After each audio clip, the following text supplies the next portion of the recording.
Hare Krishna. KC టాక్స్‌కి స్వాగతం. నేను లక్ష్మి. గత భాగంలో సుమంత్రుడు అయోధ్యకు తిరిగి వచ్చి, నా ప్రారబ్ధానికే నేను ఇవి దారుణమైన పని చేయాల్సొచ్చింది అని చెప్పి దశరథ మహారాజుతో అంటారు. ఆ తర్వాత కౌసల్యాదేవి అమిత ఆవేదనతోటి రకరకాలైన నిష్ఠూరమైన మాటలు దశరథ మహారాజునే అంటారు.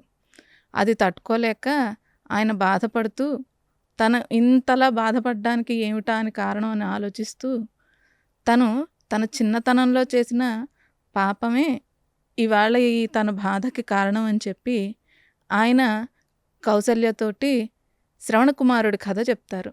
నిద్రపోతూ ఉన్న దశరథ మహారాజు మధ్యరాత్రిలో లేచి రామ రామ అనుకుంటూ అతి దయనీయంగా ఆయన తన తనువుని చాలిస్తారు. అక్కడికి వచ్చిన వశిష్ఠ మహర్షి భరతునకు కబురు పంపించమని చెప్తారు. రాజ్యంలో ఉన్న ముఖ్య సేనాధిపతులు భరతుడిని తీసుకురావడానికి బయలుదేరుతారు. ఆ తర్వాత ఏం జరిగిందో మనం కృష్ణ చైతన్య గారిని అడిగి తెలుసుకుందాం. హరే కృష్ణ. హరే కృష్ణ. దశరథుని మరణానంతరం వశిష్ఠ మహర్షి అక్కడికి వచ్చి సైన్యాధిపతులను పంపించి భరతుని తీసుకురావాల్సిందిగా చెప్తారు. ఆ తర్వాత ఏం జరిగిందో మీరు మాకు వివరించండి. శ్రీరామ రామ రామేతి రమే రామే మనోరమే సహస్రనామ తత్తుల్యం రామనామవరాననే. జై శ్రీరామ్. దశరథుడి యొక్క మరణం తర్వాత దశరథుడి యొక్క పార్థివ దేహాన్ని medicated ghee and medicated oils and preservatives కలిపిన ఒక పెద్ద తొట్టెలో ఆ శరీరాన్ని భద్రపరిచి, దాని తర్వాత ఆ దేహాన్ని తీసుకొని వెళ్ళి రాజ అంతఃపురంలో ఒక పక్కన పెట్టి, ఇప్పుడు ఒక ప్రైవేట్ కాన్ఫరెన్స్ నడుపుతున్నాడు వశిష్ఠుడు. ఏమిటంటే, కౌశల రాజ్యం కింద ఉన్న ఎన్నో సామంత రాజులు నడిపే పెద్ద పెద్ద రాజ్యాలు ఉన్నాయి. కాబట్టి ఒక చక్రవర్తి కౌశల రాజ్యంలో ఆ రోజు దశరథుడు ఒక చక్రవర్తిలాగా ఉన్నాడు. సగ భూమండలాన్ని దశరథుడు ఏలుతున్నాడు. మరి అలాంటి పరిస్థితిలో ఒక చక్రవర్తి యొక్క మరణం బయటికి తెలిస్తే, ప్లస్ ఆయన నలుగురు కొడుకులు రాజ్యంలో లేరు. రామలక్ష్మణులిద్దరూ కూడా అరణ్యవాసానికి వెళ్ళిపోయారు. భరతుడు శత్రుఘ్నుడు ఇద్దరు కూడా వాళ్ళ తాతగారైన కైకేయ రాజ్యంలో ఉన్నారు. మరి ఇలాంటి ఒక ఎమర్జెన్సీ సిచ్యువేషన్ అప్పుడు ఇప్పుడున్న కాన్స్టిట్యూషన్ ప్రకారం ప్రెసిడెంట్ రూల్ అనేది ఒకటి పెడతారు. అలాంటిది ఆ రోజు ఈ ప్రెసిడెంట్ రూల్ ఎవరు అంటే దశరథుడి యొక్క రాజగురువైన వశిష్ఠుడే ఇప్పుడు ఆ రాజ్యం యొక్క కంప్లీట్ రెస్పాన్సిబిలిటీని తీసుకుంటున్నాడు. ఎప్పుడు వరకు అంటే మళ్ళీ భరతుడు వచ్చి భరతుడు పట్టాభిషిక్తుడయ్యే వరకు కూడా కౌశల రాజ్యమే కాకుండా రాజ్యం కింద ఉన్న సామంత రాజులు, మిగతా రాజ్య వ్యవహారాలు అన్నీ కూడా ఇక వశిష్ఠుడే చూసుకోవాలి. అలాంటి ఒక పరిస్థితుల్లో ఈ ప్రైవేట్ కాన్ఫరెన్స్ని పెట్టి వాళ్ళందరూ చెప్పింది ఏమిటంటే, రాజుగారు మరణించిన విషయం బయటికి వెళ్ళకూడదు, ఈ కౌశల నగర వీధులు దాటి బయటికి వెళ్ళకూడదు. ఎందుకంటే ఏ రాజు లేని పరిస్థితే అరాచకత్వం.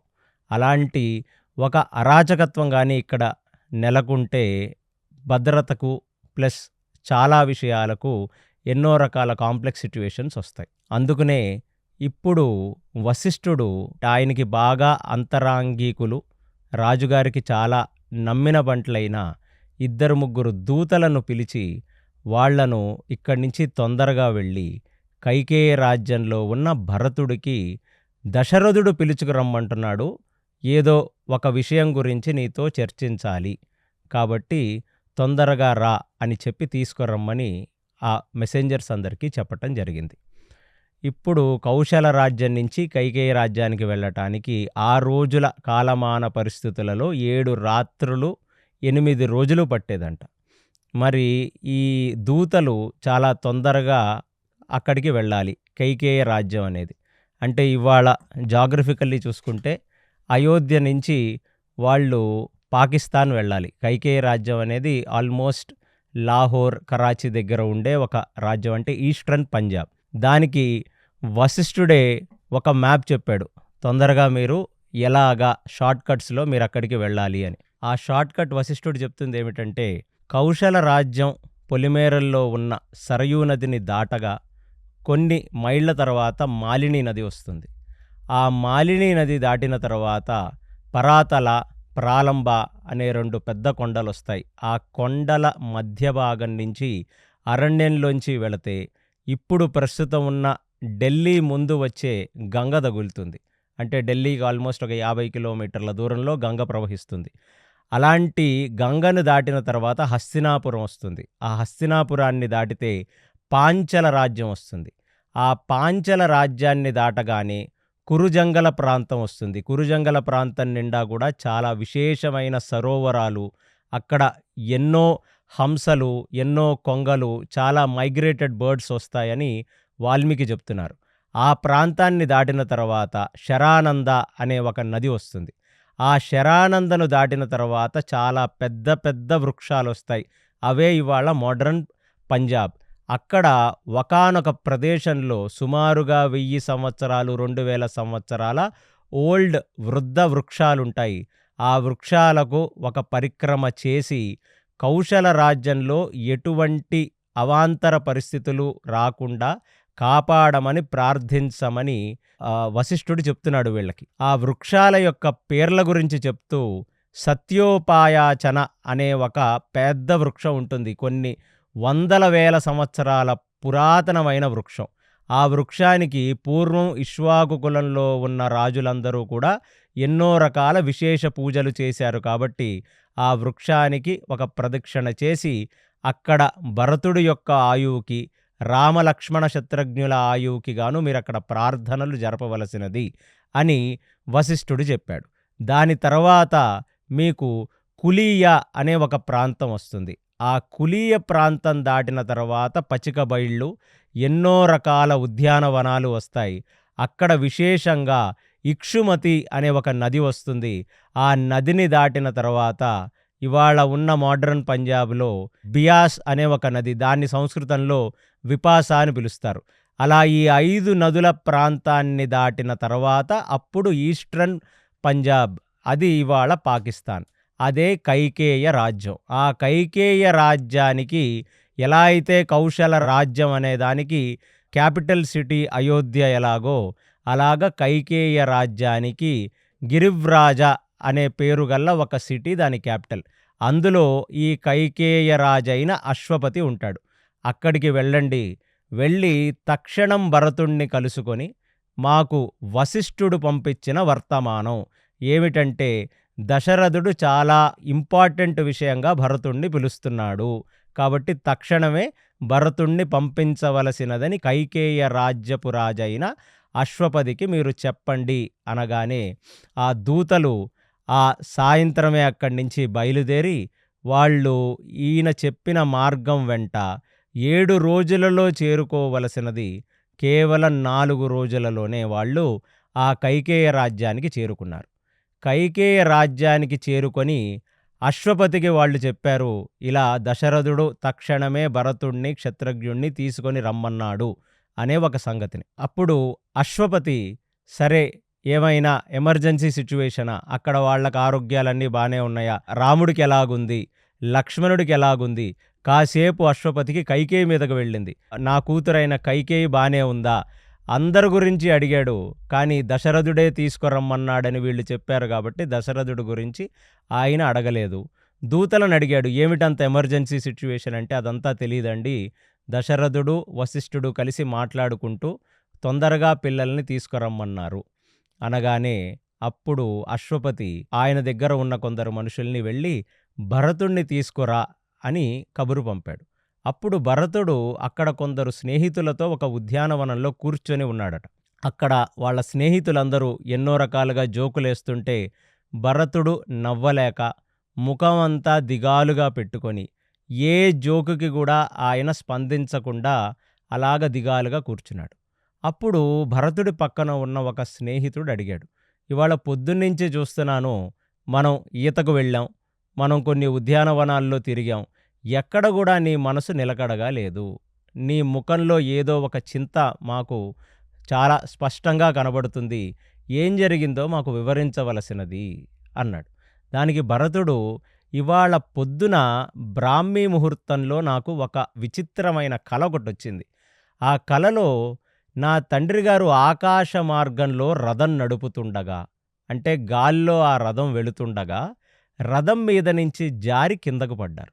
కింద పడ్డప్పుడు ఏం జరిగింది అంటే, ఒక పెద్ద బురద, మరి ఎంతో పెద్ద పేడ కుప్పలు ఉన్న ఒక చోట ఆయన తలకిందలుగా పడ్డారు. అంటే అధోముఖంగా పడ్డాడాయన. పడగానే ఆయన సగభాగం ఆ పేడ కుప్పలో కూరుకుపోతే, చాలా కష్టపడి నిలవలేక ఒక ఊబిలో మనిషి ఎలాగ కొట్టుమిట్టులాడుతాడో అలా నిలబడలేక నిలిచిన తర్వాత శరీరం మొత్తం దుర్గంధం, శరీరం మొత్తం బురద, నూనెతో నిండిపోయిన ఆ సరోవరం మొత్తం నాకు స్పష్టంగా కనపడింది. అసలు దగ్గర ఎటువంటి మనిషి లేకపోగా ఒక అనంత సముద్రం లాంటి ఒక పేడ, ఆ బురద నీళ్ళు, ఊబి, నూనెతో ఏర్పడ్డ ఒక పెద్ద సాగరం కనపడింది. నా తండ్రి గారు దాన్ని చూసి ఆయన బాగా బాధపడుతూ అడుగుదీసి అడుగు వెయ్యలేక మాటి మాటికి ఊబిలో కూరుకుపోతూ ఉన్నాడు. అలాంటి ఒక పరిస్థితుల్లో నా తండ్రైన దశరథుడు కంటి వెంట రక్తపు నీరు రావటం మొదలుపెట్టింది. నేనది చూడలేక ఒక్కసారిగా కలలో గట్టిగా కళ్ళు తెరిచాను నేను. అంతే. అంటే కలలోనే మళ్ళీ కల. అలాంటిది ఇప్పుడు ఒక్కసారిగా నేను కళ్ళు తెరిచిన తర్వాత ఆ దశరథుడు ఒక పెద్ద తట్టెలో అన్నాన్ని పెట్టుకొని, తెల్లటి అన్నాన్ని, దాంట్లో నల్ల నువ్వులని కలుపుకుంటూ, ఆ నల్ల నువ్వుల నూనెతో నిండిన ఆ అన్నాన్ని పెద్ద పెద్ద ముద్దలు చేసుకుంటూ, తన నోటిలో పట్టనంత పెద్ద ముద్దలను తినటానికి ప్రయత్నిస్తూ ఉండే ఒక దృశ్యం కనపడింది. అది నాకు అస్సలు జీర్ణం కాలేదు. అంటే అది చూడబుద్ధి కాలేదు నాకు, నా తండ్రి ఇంత దౌర్భాగ్యపు పరిస్థితుల్లో ఉన్నాడేమిటి అని. అప్పుడు మళ్ళీ నేను కళ్ళు మూసుకొని కళ్ళు తెరిస్తే ఆ కలలో ఇప్పుడు ఒక నల్లటి గాడిదెల మీద నా తండ్రి గారు ఒక రథం కట్టుకొని ఆ రథం మీద వెళుతూ ఉండగా, గాడిదెల మీద వెళ్ళటం ఏమిటని చెప్పి ఆయన ఏ అంబారీ మీదైతే తిరిగేవాడో ఆ అంబారీలు, అంటే ఏనుగులన్నీ కూడా మోకాళ్ల మీద కూర్చొని వాటి యొక్క పెద్ద పెద్ద దంతములను భూమికి ఏసి కొట్టుకుంటూ ఆ దంతాలను అవి అంతటవే విరగ్గొట్టుకొని ఒక పెద్ద విశేషమైన వజ్రాయుధం లాంటిది ఆ ఏనుగుల మీద పడిపోతే వాటి శరీరం మొత్తం కాలిపోయి, నా తండ్రి గారు ఏనుగులు కాలిపోతుంటే వికటంగా నవ్వుతుంటే, ఏనుగుల యొక్క శరీరం మొత్తం కాలిపోయి ఒక దూదిలాగా మారిపోయి ఆ బూడిదంతా కూడా కింద పడిపోయింది. ఇలాగా వికటంగా ఆయన నవ్వుతూ, ఒంటి మీద మొత్తం నల్లటి బురద రాసుకుంటూ, పైనుంచి ఆయన మీద నూనె పడుతుంటే, ఆ నల్లటి గాడిదెల మీద ఆయన పరిగెత్తుకుంటూ ఆ గాడిదల స్వారీ మీద ఆయన వెళుతుంటే, ఒక ఆడది పైనుంచి కింద వరకు ఎర్రటి ఆకారంలో దుస్తులు వేసుకొని తన జుట్టు మొత్తం రక్తంతో తడిచుండగా, ఆ ఆడది ఒక పాశాన్ని నా తండ్రి గారు మెడవేపుకు వేస్తే, ఆ పాశం వచ్చి నా తండ్రి గారు మెడలో పడితే, దాన్ని చూసి ఆ ఆడది వికటంగా నవ్వుతుంటే, ఒకవైపు గాడిదలు నా తండ్రిని ఈడ్చుకు వెళుతుంటే, ఇంకొక వైపు ఆ పాశానికి నా తండ్రి యొక్క మెడ చిక్కుకొని ఉంది. ఇలాంటి ఒక విచిత్రమైన కలతో నేను నిద్ర లేచాను. అది ఒక కాలరాత్రిలాగా అనిపించింది. అప్పటినుంచి నా మనసులో ఏమిటంటే, ఏదో ఒక కీడు శంకిస్తుంది, నా తండ్రి గారు బహుశా ఇంకా ఎక్కువ కాలం బ్రతకరేమో అనే ఒక అనుమానం ఉంది. అదే కాకుండా కౌశల రాజ్యంలో ఏదో ఒక పెద్ద అనర్థం జరగవచ్చునని నా మనసు నాకు చెప్తుంది. కాబట్టి స్నేహితులారా, ఇంతసేపు నేను మనసులో అది పెట్టుకొని దాని గురించి పరిపరి విధాలుగా ఆలోచించుకుంటూ, ఆయన పడ్డ ఆ ఊబి ఏమిటి, ఆయన మెడకు పాశమేసిన ఆ ఆడది ఎవరు, అసలు అంత పెద్ద అంబారీలు, హంసాతులికా పాన్పుల మీద తిరగవలసిన నా తండ్రి ఒక గాడిదెల మీద ఊరేగటం ఏమిటి, అంటే ఆయన ప్రతిష్టకు ఏదో పెద్ద భంగమే కలగపోతుంది. కాబట్టి ఈ కలను మనం డైసెక్ట్ చేస్తే ఆయనకి, భరతుడికి అర్థమైంది ఏమిటంటే, ఒక ఆడదాని వల్ల నా తండ్రి ప్రాణాలు కోల్పోవచ్చు. అందుకనే ఒక ఎర్రటి బట్టలు వేసుకొని జుట్టు మొత్తం రక్తంతో తడిచున్న ఒక ఆడది పాశం వేసింది తన తండ్రి మీదకి. ఆడది ఎవరు అంటే కైకేయి. ఆయన గాడిదల మీద ఊరేగుతున్నాడు. గాడిదల మీద ఊరేగటం అంటే ఎంతో చెయ్యరాని తప్పు చేస్తే ఒక వ్యక్తికిచ్చే శిక్ష ఏమిటంటే వాడి యొక్క కీర్తి, యశస్సు మొత్తము కోల్పోయిన వాడు గాడిదల మీద ఊరేగిస్తారు. అంటే అతను కీర్తికి ఏదో పెద్ద భంగం కలుగుతుంది. అలాంటిది ఇవాళ కైకేయి మాట విని రామచంద్రమూర్తిని వనవాసాలకు పంపించటం వల్ల కౌశల రాజ్యంలో ఉన్న ప్రతి మనిషి కూడా దశరథుడిని అసహించుకునే పరిస్థితిలోకి ఆ దశరథుడు పడిపోయాడు. అలాంటిది స్టార్టింగ్‌లో ఆయన ఒక పెద్ద పెంటకుప్ప, ఒక ఊబిలో చిక్కుకున్నాడు. ఏమిటా ఊబంటే ఇవ్వరాని వరాలు కైకేయికిచ్చాడు. 2 వరాలు. దేనికిచ్చాడు? నా ప్రాణాలను నువ్వు కాపాడావు కాబట్టి నీకు నేను 2 వరాలిస్తున్నాను. అవసరమైనప్పుడు ఆ 2 వరాలను వాడుకోమన్నాడు. ఆ వరాలను తనెప్పుడు వాడుకుంది? ఏకాంతంగా శోక గృహంలో పడుకొని అలుగుతూ అసలు దశరథుడికి ఎలాంటి వరాలు అడుగుతుందో కూడా తెలియని ఒక విచిత్రమైన పరిస్థితుల్లో ఓ అర్ధరాత్రి ఇలాంటి వరాలను కోరుకుంది. అందుకనే ఆయన ఊబిలో కాలేసి కాలు తీయలేక ఊబిలో ఇరుక్కున్నట్టుగా ఉన్నాడు. సో సింబాలిక్‌గా భరతుడికి దశరథుడి యొక్క పరిస్థితి మొత్తం అర్థమైపోయింది. అలాంటిది ఇప్పుడు దశరథుడు ఆకాశంలో చూస్తూ ఖచ్చితంగా ఏదో ఒక విచిత్రం జరగబోతుంది. కౌశల రాజ్యానికి ఎక్కడి లేని నీలాపనింద రాబోతుంది. కౌశల రాజ్యంలో జరగరాని ఒక విపత్తు జరగబోతుందని ఆలోచిస్తున్న తరుణంలో అశ్వపతి యొక్క సైనికులొచ్చి, అశ్వపతి గారు మిమ్మల్ని అర్జెంటుగా తీసుకురమ్మన్నారు రాజమందిరానికి అన్నారు. అక్కడే భరతుడికి ఒక అనుమానం వచ్చింది. ఏమిటి అశ్వపతి ఎప్పుడు పిలవడు, తాతగారు ఎంతో అల్లారు ముద్దుగా చూసుకుంటాడు, అందులో ఉద్యానవనాల్లో విహరిస్తున్న భరతుడిని ఎందుకు రమ్మంటారు? ఎందుకండి తాతగారు ఎందుకు రమ్మంటున్నారంటే, కౌశల రాజ్యం నుంచి దశరథుడు పంపించిన వర్తమానం మిమ్మల్ని చాలా ఫాస్ట్‌గా ఆ కౌశల రాజ్యానికి తీసుకురమ్మని అక్కడ కొందరు దూతలు వచ్చి చెప్పటం వల్ల అశ్వపతి గారు మిమ్మల్ని రమ్మంటున్నారు అనగానే ఈయనకి ఏ కల అయితే ఆ రోజు ప్రాతకాల సమయంలో వచ్చిందో ఆ కలకు ఇప్పుడు జరిగిన ఒక విషయానికి ఒక లింక్ అర్థమైంది. అతను మనసులో భయపడుతూ అశ్వపతి ఏ కొలువులో అయితే ఉంటాడో ఆయన రాజసింహాసనం మీద ఆ రాజులాగా కూర్చొని ఎక్కడైతే సభ నడుపుతాడో, ఎక్కడైతే ఈ దూతలందరూ నించొనున్నారో అక్కడికి వెళ్ళాడు. వెళ్ళగానే అశ్వపతి చెప్పాడు, మామూలుగా అయితే ఎప్పుడు కూడా దశరథుడు ఇంత ఆగమేఘాల మీద రమ్మనడు.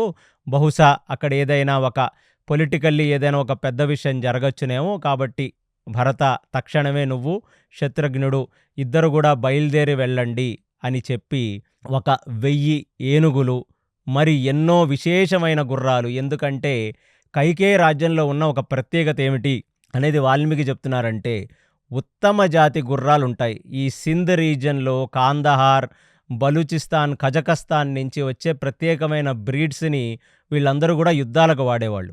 అందుకనే ఒక 200, 250 విశేషమైన జాతి గుర్రాలను వీళ్లతో పాటిచ్చి ఇంకెంతో కానుకలు, వజ్ర వైడూర్యాలు, మరకత మాణిక్యాలు అన్నీ కూడా ఇచ్చి ఆ భరతుణ్ణి, శత్రుఘ్నుణ్ణి మెయిన్ రూటు మీదగా, అంటే ఏదైతే కైకేయి రాజ్యం నుంచి ఆ అయోధ్యకు వెళ్ళాలో ఆ మెయిన్ రూట్ మీదగా చాలామందికి కబుర్లు పంపాడంట ఆయన. ఏంటంటే, ఇద్దరు మా మనవళ్ళు కూడా ఇక్కడి నుంచి అయోధ్యకు వెళతారంటే పాకిస్తాన్ నుంచి ఆల్మోస్ట్ లక్నో వరకు వెళతారు. కాబట్టి మధ్యలో ఉన్న ప్రదేశాలన్నీ క్లియర్ చేసి వాళ్లకు ఫాస్ట్ ట్రాక్లో వాళ్ళని పంపించవలసినది అనే వర్తమానాన్ని పంపాడు. అందుకనే దూతలు వీళ్ళకంటే ముందే వెళ్ళి రూట్ క్లియరెన్స్ అంతా చేయటం మొదలుపెట్టారు. అంత ఎలాబొరేట్గా వాల్మీకి రాశాడు. వాళ్ళు రూట్ క్లియర్ చేస్తుంటే వీళ్ళు ఆగమేఘాలు మీద దూతలతో పాటు వెళితే 7 రోజులకు వాళ్ళు ఫైనల్లీ అయోధ్య చేరుకున్నారు. ఎప్పుడైతే సరయూ నదిని భరతుడు చూశాడో, సరయూ నది క్రాస్ చేసిన తర్వాత అప్పుడు అయోధ్యలోకి ఎంటర్ అవ్వాలి. ఆ సరయూ నది ఈయన చూసినప్పటికీ చాలా ఉధృతంగా ప్రవహించాల్సిన సరయూ నది అసలు ప్రవాహమే లేకుండా ఒక లేక్ ఎలాగుందో, ఒక కొలను ఎలాగుందో అలా ఉందంట. అది చూసి ఆయనకి డౌట్ వచ్చింది. ఏమిటిది, సరయూ నది ఇలాంటి పరిస్థితుల్లో నేను చిన్నప్పటి నుంచి ఇప్పటి వరకు చూడలేదు, కాబట్టి ఖచ్చితంగా నాకేదో ఒక చెడు శకనం గోచరిస్తుంది అని. అలాగ కౌశల పొలిమేరల్లోకి వచ్చిన వ్యక్తి ఆ కౌశల రాజ్యం ఎప్పుడూ కూడా పూర్తిగా చతురంగ దళాలతో, పూర్తిగా ఒక దేదీప్యమానంగా వెలిగిపోతున్న కౌశల నగరంలో అసలు ఎటువంటి వైభవము లేదు. ఎక్కడా కూడా లైట్లు వెలిగించలేదు. అదే లోపలికి వెళ్ళేసరికి గుడులన్నీ మూసేసున్నాయి. ఎక్కడ గూడా ఒక బ్రాహ్మణోత్తములు గాని, ఒక ఉత్తమ జాతి స్త్రీలు గాని వీధులలో కనపడలేదాయనకి. చిన్న పిల్లలు గూడా ఉద్యానవనాల్లో ఆడుకుంటూ కనపడలేదు. అక్కడ ఆయనకర్థమైందేంటంటే, ఇప్పుడు గూడా ఒక దేశంలో ఒక ప్రధానమంత్రి గాని, ఆ దేశపు రాజు ఒకవేళ ఉంటే రాజు గాని, ఆ దేశపు ప్రెసిడెంట్ గాని చచ్చిపోతే 7 డేస్ స్టేట్ మార్నింగ్ సెరమనీ అని ప్రకటిస్తారు. అంటే ఎటువంటి పూర్వం దూరదర్శన్ ఉన్నప్పుడు అందులో ఎటువంటి ప్రోగ్రాములు ఏయకుండా కేవలం మ్యూజిక్ అది యేసేవాళ్ళనమాట. సో, ఇందిరాగాంధీ చనిపోయినప్పుడు, నేను జైల్ సింగ్ చచ్చిపోయినప్పుడు చూశాను. 7 డేస్ ఎటువంటి ఎంటర్‌టైన్‌మెంటు ఉండదు. అలాంటి ఒక ఎంటర్‌టైన్‌మెంట్ ఏమీ లేకుండా, ఉద్యానవనాల్లో పిల్లలు గూడా ఆడుకోకుండా, ఆ స్త్రీలు ఎవరు గూడా వీధుల్లో తిరగకుండా, ఎవరి నుదుట మీద గూడా పూర్తిగా ఒక వైభవోపేతంగా ఊర్ధ్వపుండరాలేమీ కనిపించకుండా, ఏదో అపర కార్యక్రమానికి వెళితే ఎలా ఉంటారో అలాగ దిగాలుగా ఉన్న జనాలను చూచి ఆయన ఏదేదో అనుకున్నాడు తప్ప దశరథుడు చచ్చిపోతాడని మాత్రం అనుకోలేదు. ఏదైనా ఒక పెద్ద విపత్తు జరిగిందా? ఎవరన్నా జరగరాని విషయం ఏమన్నా జరిగిందా? లేకపోతే ఎవరన్నా ఈ రాజ్యం మీదకు దండయాత్రకు రాబోతున్నారా? ఇలాంటివి ఏదేదో ఊహించుకుంటున్నాడు భరతుడు. అలాంటిది ఇంక ఒక్క క్షణం ఆ సస్పెన్స్‌ని తట్టుకోలేక ఆయన ఒక మధ్యాహ్నము వేళ ఆ అయోధ్యకి చేరుకుంటే, స్ట్రెయిట్‌గా రాజుగారు ఎప్పుడైనా కౌశల రాజ్య చక్రవర్తి అయిన దశరథుడు రాజదండనాన్ని చేతిలో పెట్టుకొని రాజసింహాసనం మీద కూర్చొని ప్రజల యొక్క యోగక్షేమాలు చూచుకునే ఒక రాజసభ ఎక్కడైతే జరుగుతుందో ఆ సభలోకి పరిగెత్తాడు. పరిగెత్తగానే ఆ సభలో ఆయనకు ఎవ్వరూ కనపడలేదు.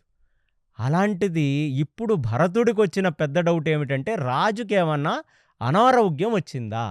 రాకూడని అనారోగ్యం రావటం వల్ల జనాలందరి మొఖంలో ఇలా వెలితి భావన, ప్లస్ రాజసభ నిత్యము నడుపుతూ 60,000 సంవత్సరాలు ఏలాడు దశరథుడు కౌశల రాజ్యాన్ని.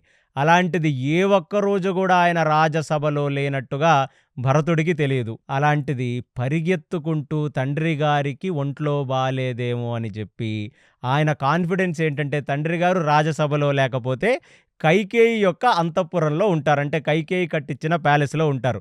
అంతేగాని భరతుడి మనసులో కౌశల్య దగ్గర ఉంటాడేమో, సుమిత్ర దగ్గర ఉంటాడేమో, మరి ఇంకెక్కడో ఉంటాడన్న ఆలోచన కూడా లేదు. ఒకళ్ళని ఒక మాట అడగకుండా మళ్ళీ రథం ఎక్కి ఆయన కైకేయి ఏ అంతఃపురంలో నివాసం ఉంటుందో అక్కడికి వెళ్ళాడు. వెళ్ళగానే అసలు మామూలుగానే కైకేయి అంతఃపురం ముందు కూడా జెడ్ కేటగిరీ సెక్యూరిటీతో ఉండేది. ఎందుకంటే కైకేయి అందరికంటే ఒక ప్రియకరమైన ఒక భార్య. దశరథుడు ఎప్పుడు కూడా ఆ సాయంకాలం సంధ్యా సమయం అనంతరం ఆయన కైకేయి యొక్క అంతఃపురానికే వస్తాడు. కాబట్టి ఆ రోడ్లన్నీ చాలా బిజీగా ఉంటాయి. ప్లస్ అక్కడ విశేషమైన సెక్యూరిటీ ఉంటది. అలాంటిది కైకేయి రాజమందిరంలో కానీ, కైకేయి పూర్తి ఆ ప్యాలెస్‌లో గాని ఎవ్వరూ ఆయనకి కనపడలేదు. అదే చాలా విచిత్రంగా అనిపించింది అతనికి. ఇక ఈ సస్పెన్స్‌ని నేను తట్టుకోలేకపోతున్నానని పరిగెత్తుకుంటూ కైకేయి ఏ అంతఃపురంలో అయితే ఉంటుందో అక్కడికి వెళ్ళాడు. వెళ్ళగానే కైకేయి జుట్టు విరబూసుకొని, అక్కడ ఒక చీర కట్టుకొని ప్రశాంతంగా ఒక సింహాసనం మీద కూర్చొని కనపడింది. కనపడగానే పరిగెత్తుకుంటూ వచ్చి తల్లిగారి కాళ్లకు దండం పెట్టి, తల్లిగారి ఒళ్ళో తల పెట్టుకొని భరతుడు అడుగుతున్న మొట్టమొదటి ప్రశ్నేమిటంటే, నాకు ఒక విచిత్రమైన కలొచ్చింది. 7 రోజుల నుంచి నేను రాత్రి పగలు లెక్క చెయ్యకుండా, నేను ఆ రథాన్ని తోలేవాడిని తోలు అని ఫోర్స్ చేసుకుంటూ, నేను 7 రోజుల్లో ఇక్కడికి చేరుకున్నాను. కేవలం నా తండ్రి గారి మొఖం చూడాలనే ఒకే ఒక ఆశతో నేనొచ్చాను. నా తండ్రికి ఏదో ఒక కీడు జరిగిందని నా మనసు గోచరిస్తుంది. అలాంటి నా తండ్రి రాజసభలోనూ లేడు మధ్యాహ్నం, నీ దగ్గర లేడు. కాబట్టి నా తండ్రికి ఏమీ జరగలేదన్న సంగతి నాకు చెప్పవలసినది. నా తండ్రికి ఏమీ జరగలేదని నీ నోట వెంట నేను వినాలనుకుంటున్నాను అని కైకేయిని అడిగాడు భరతుడు. దానికి ఈ భూప్రపంచంలో ఎవరు ఊహించని రిప్లై ఇచ్చింది కైకేయి. ఏమిటంటే, తండ్రికేం జరిగింది నాయనా?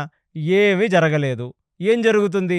సమస్త భూతములు పుట్టి ఎక్కడ చేరుకోవాలో నీ తండ్రి అక్కడికే చేరుకున్నాడు అని చెప్పింది. అంత కోల్డ్ బ్లడెడ్ క్రియేచర్ కైకేయి. ఒక నిమిషం భరతుడు ఇన్నది ఆయన చెవుల్లోకి వెళ్ళలేదు. మళ్ళీ లేచి కైకేయి ముఖం చూసి అడిగాడు, ఏమన్నావు? ఏం జరిగింది అని. అంటే ఏం జరుగుతుంది నాయనా? సమస్త భూతములు పుట్టి చివరాఖరికి ఎక్కడికి చేరాలో నీ తండ్రి అక్కడికే చేరాడు నాయన అని చెప్పింది. అంటే చావు వార్తని ఇంత సింపుల్‌గా గూడా చెప్పొచ్చనే సంగతి కైకేయి యొక్క ఈ మాటల ద్వారా మనం అర్థం చేసుకోవచ్చు.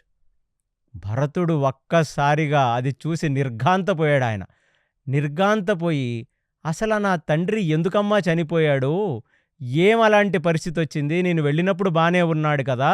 ఏమైనా అనారోగ్యం వచ్చిందా? ఎందుకని నా తండ్రి మరణానికి గల కారణాలేంటో నాకు తెలియపరచవలసినది అని కైకను కోరాడు.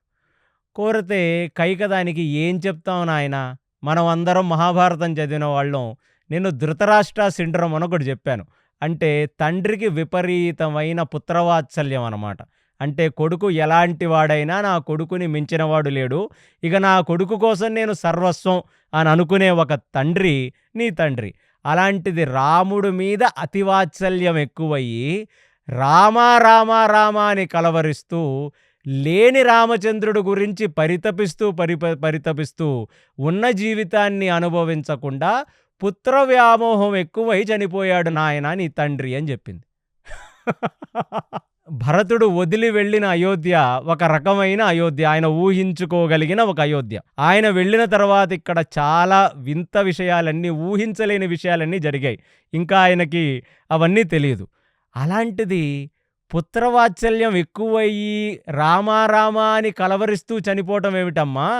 అసలు రాముడు ఎప్పుడు కూడా తండ్రి గారిని అనుగమిస్తూ ఆ రాజదండనాన్ని చేతిలో పట్టుకున్న దశరథుడు పక్కనే కూర్చొని ఉంటాడు కదా! ఎన్నో రకాలుగా రాజ్యాన్ని ఎలా ఏలాలో దశరథుడి దగ్గర నుంచి నేర్చుకుంటున్న వ్యక్తి కదా! నేనైనా, లక్ష్మణుడైనా, శత్రుఘ్నుడైనా కొన్నిసార్లు ఇదంతా చాలా ఎక్కువైపోయిందని ఏ ఉద్యానవనాల వెంటనో సరయూ నదిలో అన్న మేం తిరుగుతాం కానీ రాముడు ఎప్పుడూ కూడా ఒక నీడలాగా దశరథుణ్ణి అనుగమిస్తూ ఉంటాడు కదా! అలాంటి వాడు పక్కన లేకపోవటం ఏమిటి? పుత్రవాత్సల్యంతో కలవరిస్తూ చనిపోవటం ఏమిటి? నాకు ఇదేమీ అర్థం కాలేదు. అసలు రాముడెక్కడా? ముందు రాముడిని చూడాలి నేను అన్నాడు. అంటే అదే కదా నాయన, రాముడు లేడు.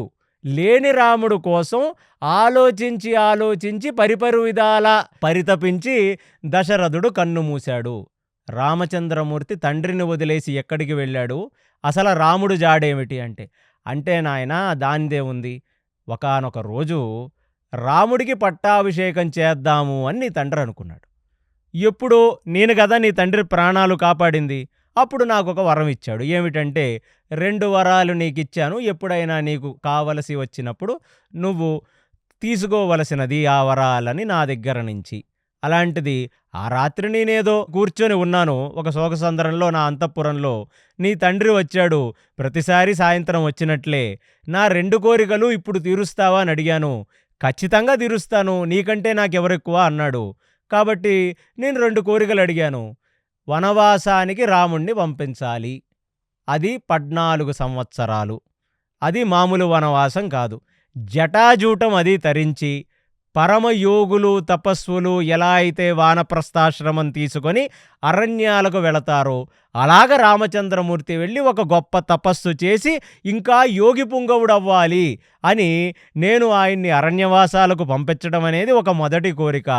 రెండవ కోరిక ఏమిటంటే నా కొడుకునైన భరతుడికి నువ్వు పట్టాభిషేకం చెయ్యాలి అని. ఈ 2 కోరికలు నువ్వు తీరుస్తావా అని ఆయన తీరుస్తానన్న తర్వాతే నాయన నేను చెప్పాను. దానికి గాను ఆ రాముడు అరణ్యాలకు వెళ్ళిపోయాడు. ఆ రాముడు అరణ్యాలకు వెళ్ళిపోయాడు కాబట్టి కనీసం క్షత్రియ ధర్మంలో నేనిచ్చిన మాట నిలబెట్టుకున్నానే అనే కించిత్ ధర్మపూనిక లేని నీ తండ్రి అరణ్యాలకు వెళ్ళిపోయిన రామచంద్రమూర్తి గురించి ఆలోచించి పరిపరి విధాలా చింతించి ఆయన మరణించాడు నాయన. ఇది జరిగిన విషయం అని చెప్పింది. భరతుడికి మెంటలొచ్చింది ఈ విషయం వినగానే. కైకేయిని తిట్టలేక అతను అడిగిన మొట్టమొదటి ప్రశ్న ఏమిటంటే, అసలు రాముడు అరణ్యవాసాలకు ఎందుకు వెళ్ళాలి? ఆయన ఈ జటాజూటం గడ్డమది ఎందుకు పెంచుకోవాలి? ఆయన కందమూల ఫలాలు ఎందుకు తినాలి?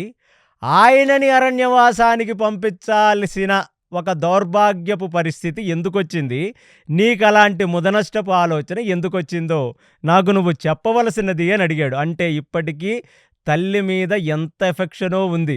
ఒక్కసారిగా చిన్నప్పటి నుంచి ఏ కాళ్ళకైతే దండం పెట్టి ఎవరి ఆశీర్వాదములైతే తీసుకుంటాడో అలాంటి ఒక కొడుక్కి అతని తల్లి ఇంతకంటే అధమ స్థితిలోకి జారదు అని తెలుసుకోవటానికి కొంచెం సమయం పడుతుంది. అది జీర్ణం అవ్వటానికి కూడా చాలా సమయం పడుతుంది. అంటే ఆర్యులు వైదిక ధర్మంలో ఉన్నవాళ్ళు మాతృదేవో భవ పితృదేవో భవ అని నిత్యం అది విన్నవాళ్ళు ఒక్కసారిగా తల్లిని అసహించుకోవడం చాలా కష్టమైపోయింది భరతుడికి. ఆయన షాకులో జారుకున్నాడు. దానికి కైకేయి ఇచ్చిన ఆన్సర్ ఏమిటంటే, హే ఎప్పుడు చూసినా పనికి మాలిన ప్రశ్నలు వచ్చింతసేపు అయింది, తల్లికి ఎలా ఉందో కనుక్కోకుండా ఇది అది అని చెప్పి ప్రశ్నల మీద ప్రశ్నలు అడుగుతావేమిటి నువ్వు? ఎందుకు పంపించాను? అదే కదా నీ డౌటు. నువ్వు రాజ్య సింహాసనం మీద కూర్చోవాలని పంపించాను. అర్థమైందా నీకు? నువ్వు ఈ కౌశల రాజ్యానికి, అయోధ్యకు, సమస్త భూమండలానికి చక్రవర్తివయ్యి చక్రవర్తిగా నువ్వు రాజసింహాసనం మీద రాజదండనాన్ని పట్టుకొని అందరినీ శాసిస్తూ ఉంటే చూడాలని అనుకున్నాను. ఒక తల్లికి ఇంతకంటే పెద్ద విషయం ఏముంటుంది? నువ్వలాగ రాజదండనాన్ని చేతిలో పట్టుకొని రాజశాసనంగా కౌశల రాజ్యాన్ని ఏలుతుంటే పుత్రగాత్ర పరిశృంగ సుఖం పొందుదామనే ఒక ఆలోచనతో నేనే రామచంద్రమూర్తికి అరణ్యాలకు పంపేశాను అని చెప్పింది. అసలు భరతుడు లాంటి వ్యక్తికి ఈ మాటలేమీ జీర్ణం కాక ఒక్క క్షణం తల్లి ఒడిలో తల పెట్టి తల్లి కాళ్లకు దండం పెట్టి ఆశీర్వాదం తీసుకున్న భరతుడు ఒక క్షణం నించొని అటూ ఇటూ తిరుగుతూ ఏం చేయాలో అర్థం కాక వెళ్ళి తల్లి నుంచి దూరంగా ఉన్న ఒక సింహాసనం మీద కూలబడిపోయాడు ఆయన.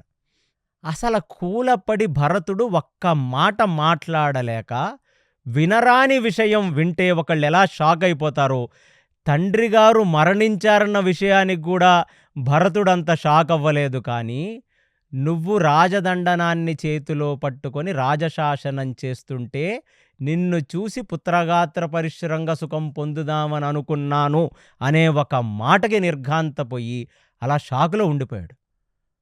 కైకేయి కూడా అలా చూస్తూ ఉండిపోయింది. ఏమిటి వీడిని ఇంత పెద్ద సింహాసనం మీద ఇంత ఒక సగం భూమండలానికి ఒక చక్రవర్తి అయి కూర్చొని పరిపాలిస్తున్నాడు అనే ఒక విషయం చెప్పగానే లేచి గంతెయ్యాలి కదా, అలాంటిది వీడు షాకులో వెళ్ళి వెనక్కి కూర్చున్నాడేమిటి అని ఒక 2-3 నిమిషాలు మాట్లాడకుండా ఒక 5-6 నిమిషాల తర్వాత భరతుడి ముఖంలో కొంచెం చలనం వచ్చిన తర్వాత భరతుడి దగ్గరికి వెళ్ళి భరతుడు మూర్ధన్యం మీద తల మీద చెయ్యి పెట్టింది. తన తల మీద చెయ్యి పెట్టి నిమరటానికి ప్రయత్నించిన కైకేయి యొక్క చేతిని తన ఎడంచేత్తో తోసేసి అతను కళ్ళన్నీ ఎరుపెక్కి ముక్కు నుంచి బుసలు గక్కుతూ ఆ భరతుడు కైకేయి వైపుకి ఒక క్రోధంగా చూస్తూ ఉంటే కైకేయికి ఒక్క నిమిషం భయం వచ్చి ఒక అడుగు వెనక్కి వేసిందంట. ఇప్పుడు తను కూర్చున్న ఆ సింహాసనం మీద నుంచి లేచిన భరతుడు మొట్టమొదట అన్నమాట కులఘాతి. నిన్ను కులఘాతి అంటారే నిన్ను, ఎందుకంటే నువ్వు చేసిన పని ఒక నార్మల్ పని కాదు. నువ్వు ఇక్ష్వాకు కులాన్ని నాశనం చేసిన కులఘాతివి నువ్వు. సంస్కృతంలో కులాన్ని నాశనం చేయటం కులఘాతి అంటే. అలాంటిది నీకు మనసెలా వచ్చింది? నా తండ్రి ప్రతి క్షణం కంటికి రెప్పలాగా నిన్ను కాపాడుకుంటూ నీ అడుగుల్లో మడుగులొత్తుకుంటూ ఉన్నవాడు, అలాంటిది నా తండ్రి మరణానికి నువ్వు కారణమయ్యావు. ఆ సంగతి తెలుసుకున్న నాకు ఒక నిమిషం అది జీర్ణించుకోవడానికి నాకు ఇంత సమయం పట్టింది. అసలు నువ్వు ఆడదానివేనా అని చెప్పి తల్లిని ఏమీ అనలేక, అసలు ఆ క్రోధాన్ని ఎలా దిగమింగుకోవాలో తెలియక అక్కడ అటూ ఇటూ తిరుగుతూ ఇప్పుడు కైకేయిని చూస్తూ ఏడుస్తూ అన్న మాట ఏమిటంటే, అసలు నీకు నా హృదయం ఏమిటో తెలుసా? నేనెప్పుడైనా ఈ రాజ్య సింహాసనం మీద కూర్చుంటానని గాని కూర్చోవాలనే ఆశుందని గాని నేను కలలో కూడా ఎన్నడూ ఊహించలేదమ్మా.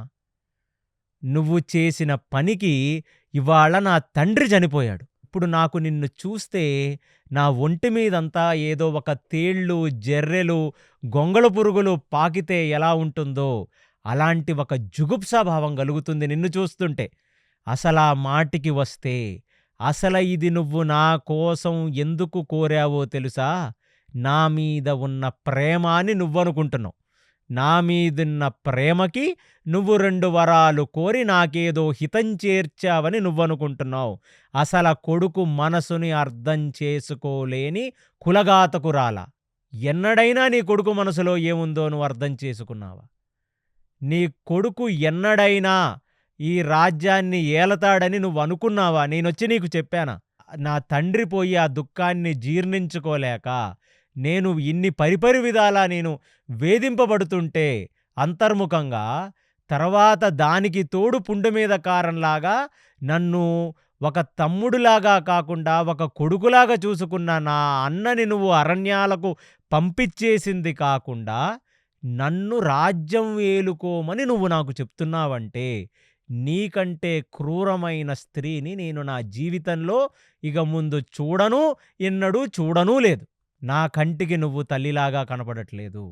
నా కంటికి ఇక్ష్వాకు కులాన్ని నాశనం చెయ్యటానికి వచ్చిన ఒక కత్తిలాగా నువ్వు కనబడుతున్నావు. ఆ కత్తి ఇన్నాళ్ళు కూడా కేవలం శత్రువులని మాత్రమే సంహరిస్తదని దానికి అన్ని రకాల ఉపచారాలు చేస్తూ, కాపాడుకుంటూ, దానిని మంచి వెల్వెట్ క్లాతుల్లో పెట్టి భద్రపరుచుకున్న కత్తి ఇవాళ ఒక్కసారిగా తీసి ఆ రాజు తలే నరికితే, ఏ రాజైతే ఆ కత్తిని తను పక్కన పట్టుకొని పడుకునేవాడో, ఏ రాజైతే ఆ కత్తికి నిత్యము పూజలు చేసేవాడో, పూజా మందిరాల్లో పెట్టుకునేవాడో, ఆ కత్తే ఒకరోజు ఆ రాజు తలని నరికితే ఎలా ఉంటుందో నిన్ను చూస్తే నాకు అలాంటి ఒక జుగుప్స కలుగుతుంది. నువ్వు నా దగ్గరికి రావటం గానీ, నన్ను ముట్టుకోవటం గానీ నువ్వు చెయ్యొద్దు తల్లి. అంటే ఒక కొడుకు ఒక తల్లిని ఇన్ని దుర్భాషలాడినట్లుగా మనకు అష్టాదశ పురాణాల్లో ఎక్కడా కనపడదు. అలాంటి ఒక ఘటన వాల్మీకి రచిస్తున్నాడు భరతుడి ఘటనలు. అదే కాక నిన్ను చూస్తే కాదమ్మా, నన్ను చూస్తేనే నాకు ఒక జుగుప్స కలుగుతుంది. ఎందుకు తెలుసా? నేను ఎందుకు పుట్టానమ్మా నీ కడుపులో? నేను నీకు పుట్టకపోయుండుంటే ఇవాళ ఈ ఇక్ష్వాకు కులానికి ఇంత దౌర్భాగ్యపు పరిస్థితి వచ్చేదే కాదు.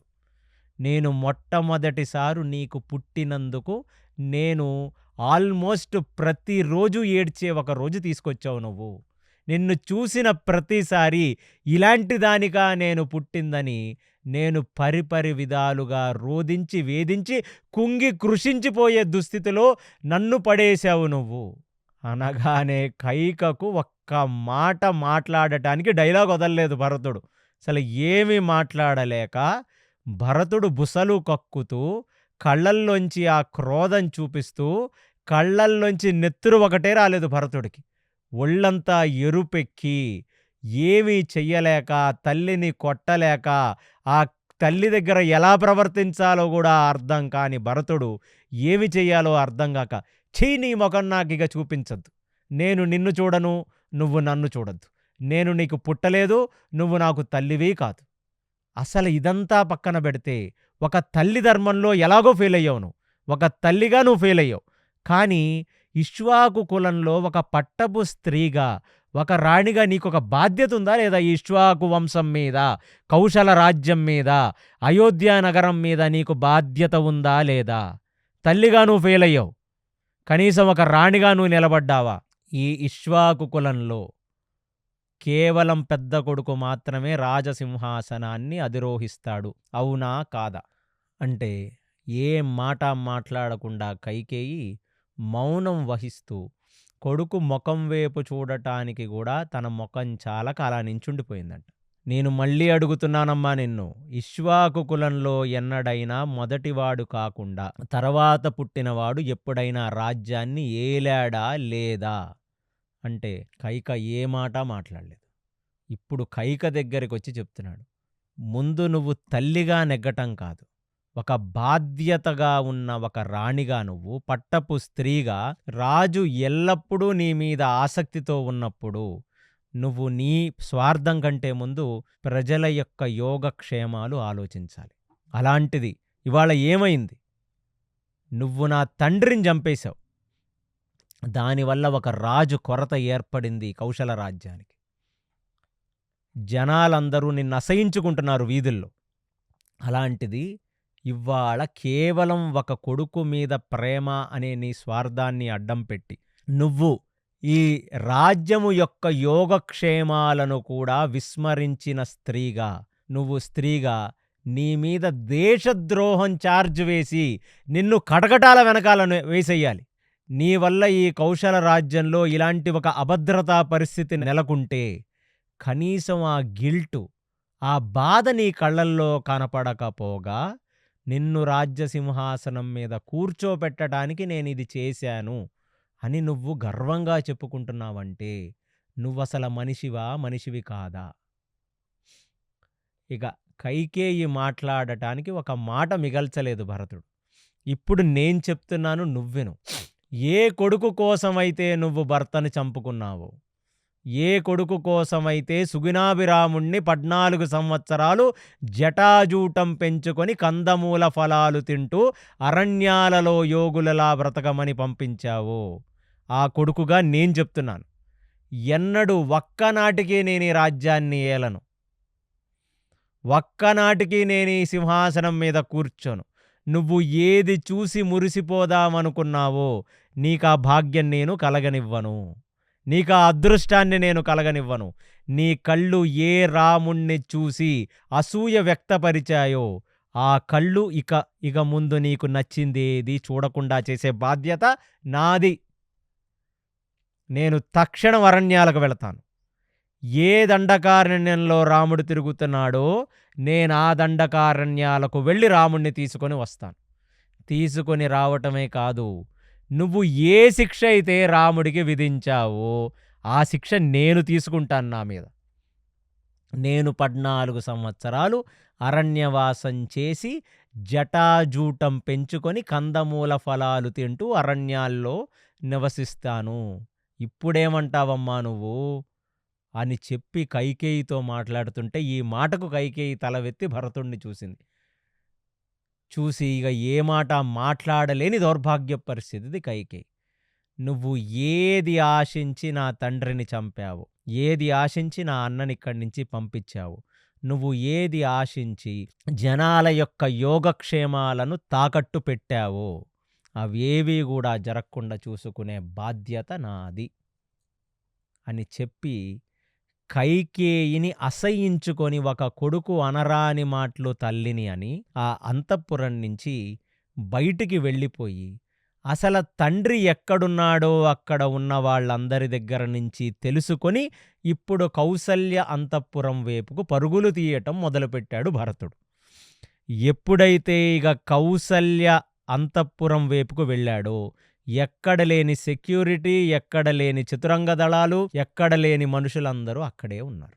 ఎందుకంటే ఇక వశిష్ఠ, వామదేవ, జాబాలి లాంటి ఋషులు, యోగి పుంగవులు, కౌశల రాజ్యంలో ఉన్న యోగులు, మునులు, తపస్సులు, బ్రాహ్మణోత్తములందరూ కూడా అక్కడే ఉన్నారు.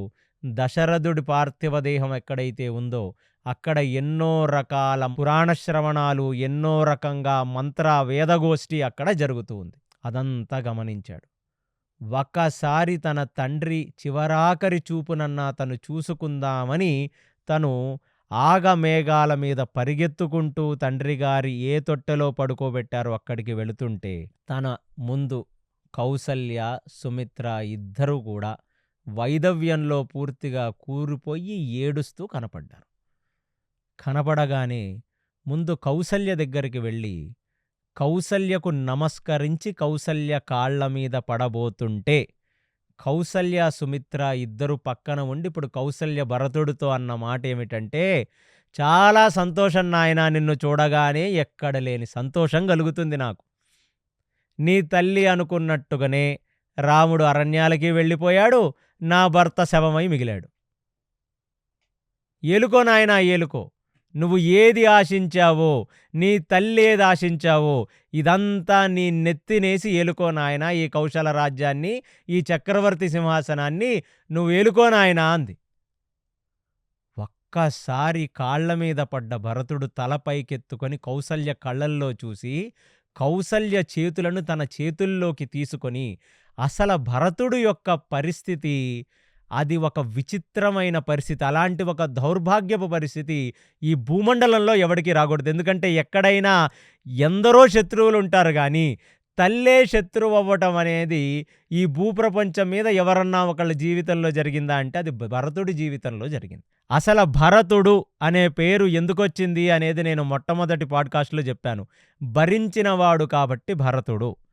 ఏమిటయ్యా ఆయన భరించిందో ఇప్పుడు మీకు అర్థమవుతది ఆ భరింపేమిటో. కౌసల్య చేతుల్లో చెయ్యి పెట్టుకొని, అమ్మా!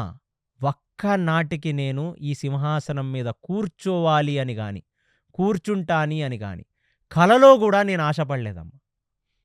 రాముడు రాజదండనాన్ని పట్టుకొని అక్కడ శాసనం చేస్తుంటే, ఆయన ఎడంచేతిగా మారి ఆయన ఎడం వేపు నించుందాం చేతులు కట్టుకొనని అనుకున్నానే తప్ప, అన్నని పక్కకు తోసేసి, అన్నగారి సింహాసనం మీద నేను కూర్చోవాలన్న తలంపు నాకు ఏ మూలలో, నా మనస్సులో, నా కలలో నేనిన్ని సంవత్సరాలు బ్రతికిన నా జీవితంలో అరక్షణం పాటు గూడా నాకెప్పుడు గూడా నా యోచనలోకి రాలేదు. నువ్వు నమ్మాలమ్మా నన్ను.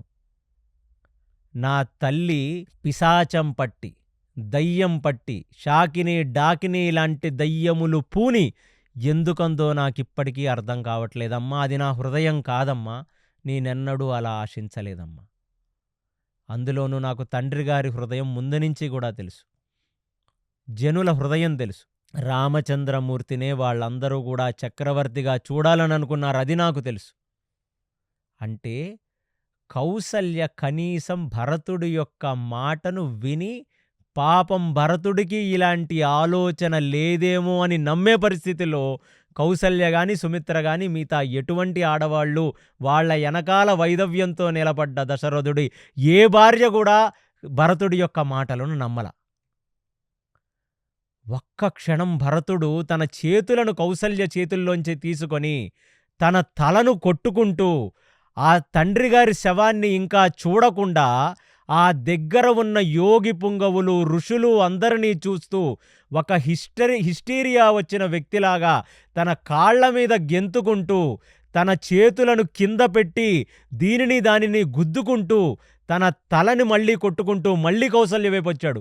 నేనేం చేస్తే నమ్ముతావు? ఇది నా ఆలోచన కాదు, ఇది నా మనసులో ఉన్నది కాదు, ఇది నా మనసులోని మాట నా తల్లి నోట్లోంచి వచ్చిందని మీరు అనుకుంటున్నట్టు ఇది కాదు. ఇప్పుడు నేను చెప్తున్నాను విను. ఒక ఆవు, పాలిస్తున్న ఆవు, యాజ్ఞిక గోవుని రక్షించటం క్షత్రియుడి ధర్మం. అలాంటి ఆవుని తీసుకొని వెళ్ళి ఆ ఆవుని చంపేసి దాని మాంసాన్ని వండుకొని తింటే నాకే పాపం కలుగుతుందో, నా మనసులో అలాంటి ఆలోచన ఉంటే నాకు ఆ పాపం కలుగుగాక. బ్రాహ్మణులను రక్షించటం క్షత్రియ ధర్మం. అలాంటి బ్రాహ్మణులు యజ్ఞం చేసుకుంటున్నప్పుడు వెళ్ళి వాళ్ళు తలలు నరికి వాళ్ళ తలలను తీసుకొని వచ్చి నా పక్కన పెట్టుకుంటే నాకే పాపం తగులుతుందో అలాంటి ఒక పాపం నాకు తగులుగాక. ఒక లేగ దూడ పాలు తాగుతుంటే తన తల్లి నుంచి దూడను వేరు చేసి ఆ లేగ దూడను చంపితే నాకెలాంటి పాపం తగులుతుందో అలాంటి పాపం నాకు తగులుగాక. తన భార్యని మరిచి భోగ స్త్రీలతో ఏకమై తన రాజ్యాన్ని, తన భార్యని, తన పిల్లలను కూడా మరిచిపోయి ఆ భోగస్త్రీలే సర్వస్వమని తిరిగేవాడికి ఎలాంటి పాపం తగులుతుందో ఆ పాపం నాకు తగులుగాక. తండ్రిగారి బ్రతుకున్నప్పుడు తండ్రిగారిని చంపి తండ్రిగారి దగ్గర నుంచి రాజ్యాన్ని, ఆస్తిని లాక్కోవాలనే ఆలోచన వస్తే ఎలాంటి పాపం తగులుతుందో అలాంటి పాపం నాకు తగులుగాక. నేను పురుగులు పడి చచ్చిపోతానమ్మా నా మనసులో అలాంటి ఆలోచన ఉంటే. ఒక్కనాటికి నేను రాముడు వెనకాల నిలబడాలనుకున్నానే తప్ప ఒక్కనాటికి రాముణ్ణి మోసం చేద్దామని కానీ, రాముడు కూర్చొని ఏలాల్సిన సింహాసనం మీద నేను కూర్చోవాలని కానీ నేను మనసులో ఎన్నడూ తలవలేదు తల్లి. నువ్వు నన్ను నమ్మాలమ్మా. ఆ కేవలం కైకేయికి పుట్టాను కాబట్టి కైకేయి ప్రతిబింబాన్ని నాలో చూడొద్దని చెప్పి ఒక్కొక్క దశరథుడు భార్య చేతులు పట్టుకొని భరతుడు ఏడ్చిన ఏడుపు ఆ రోజు వశిష్ఠుడికి, జాబాలికి, అక్కడ నిలబడ్డ వామదేవుడు కళ్ళమట నీళ్లు తెప్పించిందంట. అంటే భరతుడి పేరు భరతుడని ఎందుకు నిర్ణయించాడు వాల్మీకంటే అన్నగారి మీద వైషమ్యంతో, అన్నగారి మీద జలసీతో తండ్రినే చంపేలాగా చేసి ఒక రకంగా తండ్రి శవం మీద కూర్చొని రాజ్యం ఏలదాం అనుకున్నాడనే అపఖ్యాతిని భరతుడు భరించాడు కొంతకాలం. కాబట్టి అలాంటి భరింపుగాగా ఆయనకి భరతుడనే ఒక పేరిచ్చాడు వాల్మీకి. ఆ పేరు సార్థకత్వం చేసుకున్నాడు భరతుడు. అసల తల్లులే నమ్మలేకపోతున్నారు భరతుడు అలాంటి వాడు కాదని. ఇక కౌశల నగర వీధులలో భరతుడు నడిస్తే ప్రతిరోజు ఆ బ్రాహ్మణోత్తములు, ప్రతిరోజు పిల్లవాళ్ళు, ప్రతిరోజు అక్కడ తిరిగే ఆ స్త్రీమూర్తులు భరతుణ్ణి చూసే చూపుని భరిస్తూ ఇక భరతుడు కౌశల రాజ్యంలో తిరగటం ఎంత కష్టమో ఇక మీ ఊహకు వదిలేశాను నేను. అప్పటికీ అక్కడ ఉన్న స్త్రీలు గాని, కౌసల్య గాని, సుమిత్ర గాని ఒక్క మాట మాట్లాడకపోతే ఇక భరతుడు ఏం చెయ్యాలో అర్థం కాక ఇప్పుడు ఆయన సమస్త దేవతల మీద ఒట్టు పెట్టాడు. నన్ను నిత్యం కాపాడుతున్న సూర్యుడి మీద, నన్ను నిత్యం కాపాడుతున్న నా సాధనకు దేవుడైన ఇంద్రుడి మీద, నేను ప్రతిక్షణం పీల్చే వాయువు మీద, నేను అనుక్షణం తాగే వరుణుడి మీద, సమస్త పంచభూతాల సాక్షిగా చెప్తున్నానమ్మా, ఇది నా హృదయం కాదు. నా తల్లి మనసులో అలాంటి ఆలోచన ఎలా వచ్చిందో నాకు తెలియదు. ముమ్మాటికి నేను మనసులో ఎప్పుడూ అలాంటి తలంపుకి కొన్ని కిలోమీటర్ల దూరం ఉన్నాను తప్ప అలాంటి తలపు నన్నెప్పుడూ దరచేరలేదు. అందులోనూ రాముడి యొక్క అడుగుల వెనక అడుగులేసుకుంటూ వెళదామనుకున్నాను. చిన్నప్పటి నుంచి నేను రాముడితో పెరిగింది నాకు గుర్తమ్మా. తీయటి పళ్ళేమైనా రాముడికి దొరికితే మొట్టమొదట వచ్చి తర్వాత వాడినని భరతుణ్ణని నాకిచ్చేవాడమ్మా. అవి తీసుకెళ్లి తర్వాత లక్ష్మణుడికి, శత్రుఘ్నుడికి ఇచ్చేవాడు. రాముడు నా యందు చూపించిన ప్రేమ మిగతా వాళ్ళెవ్వరూ కూడా చూడలేదు. రాముడు ప్రేమకు పాత్రుణ్ణైన వానిని, అలాంటిది నేను రాముడిని అరణ్యాలకు పంపించగలనని నువ్వు ఎలా ఊహించావు తల్లి? అంత కఠినాత్ముడైన వ్యక్తిని నేను కాదు. దయచేసి నా తల్లి ప్రతిబింబాన్ని నాలో చూడకండని చెప్పి సాష్టాంగ నమస్కారం చేసిన భరతుణ్ణి చూసి ఇప్పుడు కౌసల్య కొంచెం తన బాధను దిగమింగి ఆ భరతుణ్ణి దగ్గరకు తీసుకొని కౌసల్య ఆలింగనం చేసి, భర్త చనిపోయినప్పుడు భర్త యొక్క దేహం చూసి కొన్నిసార్లు ఆ ఆడదానికి ఏడుపు రాక, ఆ ఏడుపు బయటికి రాక ఎన్నో రకాలుగా నలిగిపోతున్న కౌసల్య ఇప్పుడు ఎక్కి ఎక్కి ఏడ్చిందంట. ఎందుకంటే దశరథుడు చివరాఖరి పరిస్థితుల్లో ఆ దశరథుణ్ణి అర్థం చేసుకోలేకపోయానే అనే ఒక గిల్టు ఏ మూల కౌసల్యలో ఉందో, రామచంద్రమూర్తే వస్తే రాముణ్ణి పట్టుకొని ఒక తల్లి ఎన్ని రకాలుగా ఏడ్చుండేదో ఆ కౌసల్యమాత ఇవాళ భరతుడిని ఆలింగనం చేసుకొని ఏడుస్తుంటే అసల ఆ కౌసల్య ఏడ్చిన ఏడుపు విన్న భరతుడు గుండె జారిపోయిందంట. ఇంత బాధ పెట్టిందా నా తల్లి ఇక్కడ మనుషులందరినీ అని. ఆ కౌసల్య భరతుణ్ణి ఆలింగనం చేసుకొని ఏడుస్తుంటే ఆ పక్కన ఉన్న సుమిత్ర, ఆ పక్కన ఉన్న 347 మంది భార్యలందరూ రోదిస్తుంటే, అంటే చనిపోయి ఈ సమయానికంటే భరతుడు వచ్చి ఈ సన్నివేశం జరుగుతున్న సమయానికి 13 రోజుల పూర్తయింది. 13 రోజులుగా ఆ నేతి తొట్టెలో, నూనె తొట్టెలో ఆ పార్థివ దేహం ఉంది. 13వ రోజు మధ్యాహ్నం జరుగుతున్న ఈ ఘటనను వాల్మీకి వర్ణిస్తుంటే ఆ భరతుడు ఒక్కొక్క స్త్రీమూర్తి చెయ్యి పట్టుకొని ఆ దశరథుడు యొక్క భార్యలందరినీ ఓదిస్తూ వాళ్ళ యొక్క తల మీద చెయ్యి పెడితే వాళ్ళకి ఏమీ అర్థం కాక ఆ స్త్రీమూర్తులకు అసలు ఏమి జరిగింది, కళ్ళు మూసి కళ్ళు తెరిచే లోపల రాముడు వెళ్ళిపోవటం, దశరథుడు మరణించడం జరిగిపోయాయి. వాళ్ళ షాకులో ఏడవలేకపోయారు. ఇవాళ భరతుణ్ణి చూసి వాళ్ళు ఆ ఏడ్చి వాళ్ళ హృదయాల్లో నిండిన దుఃఖాన్ని మొత్తం వాళ్ళు వెళ్ళగొక్కున్నారు. ఇక అది చూసి అసలు ఆ కౌసల రాజ్యంలో ఉన్న జనాలందరూ రోదించారంట, అక్కడున్న వాళ్ళంతా. భరతుడికి అది చాలా భారం ఎక్కువైపోయింది. అయ్యా, నేను నా తల్లికి పుట్టటం వల్ల, నా తల్లి నన్ను సింహాసనం మీద కూర్చోపెట్టాలని అనుకోవటం వల్ల ఇవాళ ఎంత పెద్ద తప్పు జరిగిపోయింది, ఎంతమంది బాధకు నా తల్లి కారణమయ్యిందని ఒక్కొక్క క్షణం ముందుకు నడుస్తున్న కొద్దీ భరతుడికి కైకేయి మీద విపరీతమైన కోపం, విపరీతమైన కచ్చ, అసహ్యం పరాకాష్ఠకు చేరబోతుందిగా. ఇక వశిష్ఠుడు ఆ భరతుడు యొక్క చెయ్యి పట్టుకొని ఏ తట్టెలో అయితే దశరథుణ్ణి పడుకోబెట్టారో ఆ తొట్టెలోకి తీసుకువెళ్ళగానే తన తండ్రి గారి ముఖాన్ని ఆ తొట్టెలో భద్రపరిచిన విధానాన్ని చూచి ఎన్నిసార్లు ఈ తండ్రి తొడల మీద నేను ఆడుకున్నానో, ఎన్నిసార్లు ఈ తండ్రి భుజాల మీద నేను ఎక్కానో, ఎన్నిసార్లు ఈ తండ్రి ఇచ్చిన ఫలాలను నేను తిన్నానో అని అసలు భరతుడు మనిషి కాలేక ఆ తొట్టె పక్కన మూర్ఛపోయిన పరిస్థితుల్లోకి వెళ్ళి తన చేతులకు ఉన్న బంగారపు ఆభరణాలను, తన కంఠంలో ఉన్న నగలను, ఆ వైడూర్యాలన్నిటినీ కూడా తెంపుకొని ఆ కింద ఉన్న ఆ నేలకు వేసుకొని తన చేతుల్ని కొట్టుకొని రోదిస్తుంటే జాబాలి, వామదేవుడు, వశిష్ఠుడు వచ్చి భరతుణ్ణి లేపి ఆ భరతుడు యొక్క తల మీద ఒక్కసారి వశిష్ఠుడు చెయ్యి పెట్టి, ఎందుకంటే భరతుడికి ఒక దుఃఖం కాదు, తండ్రి చనిపోయిన దుఃఖం, తండ్రి తన వల్ల చనిపోయాడన్న దుఃఖం, తన వల్ల రాముడు దూరమైపోయాడని దుఃఖం, ఇంతమంది బాధకు నేను కారణమయ్యాడన్న దుఃఖం. అంటే భరతుడి దుఃఖం అందరి దుఃఖం కంటే చాలా ఎక్కువ. ఆ దుఃఖాన్ని ఇక ఒక మనిషి భరించలేడు, ఒక నార్మల్ గుండె తట్టుకోను లేదు. అలాంటిది ఇప్పుడు వశిష్ఠుడి యొక్క భుజం మీద తల వాల్చి భరతుడు ఎంత ఏడ్చాడో చెప్పలేనంతగా ఏడ్చాడంట. అయ్యో, ఎంత తప్పు జరిగిపోయింది నా వల్ల, ఎంత తప్పు జరిగిపోయింది.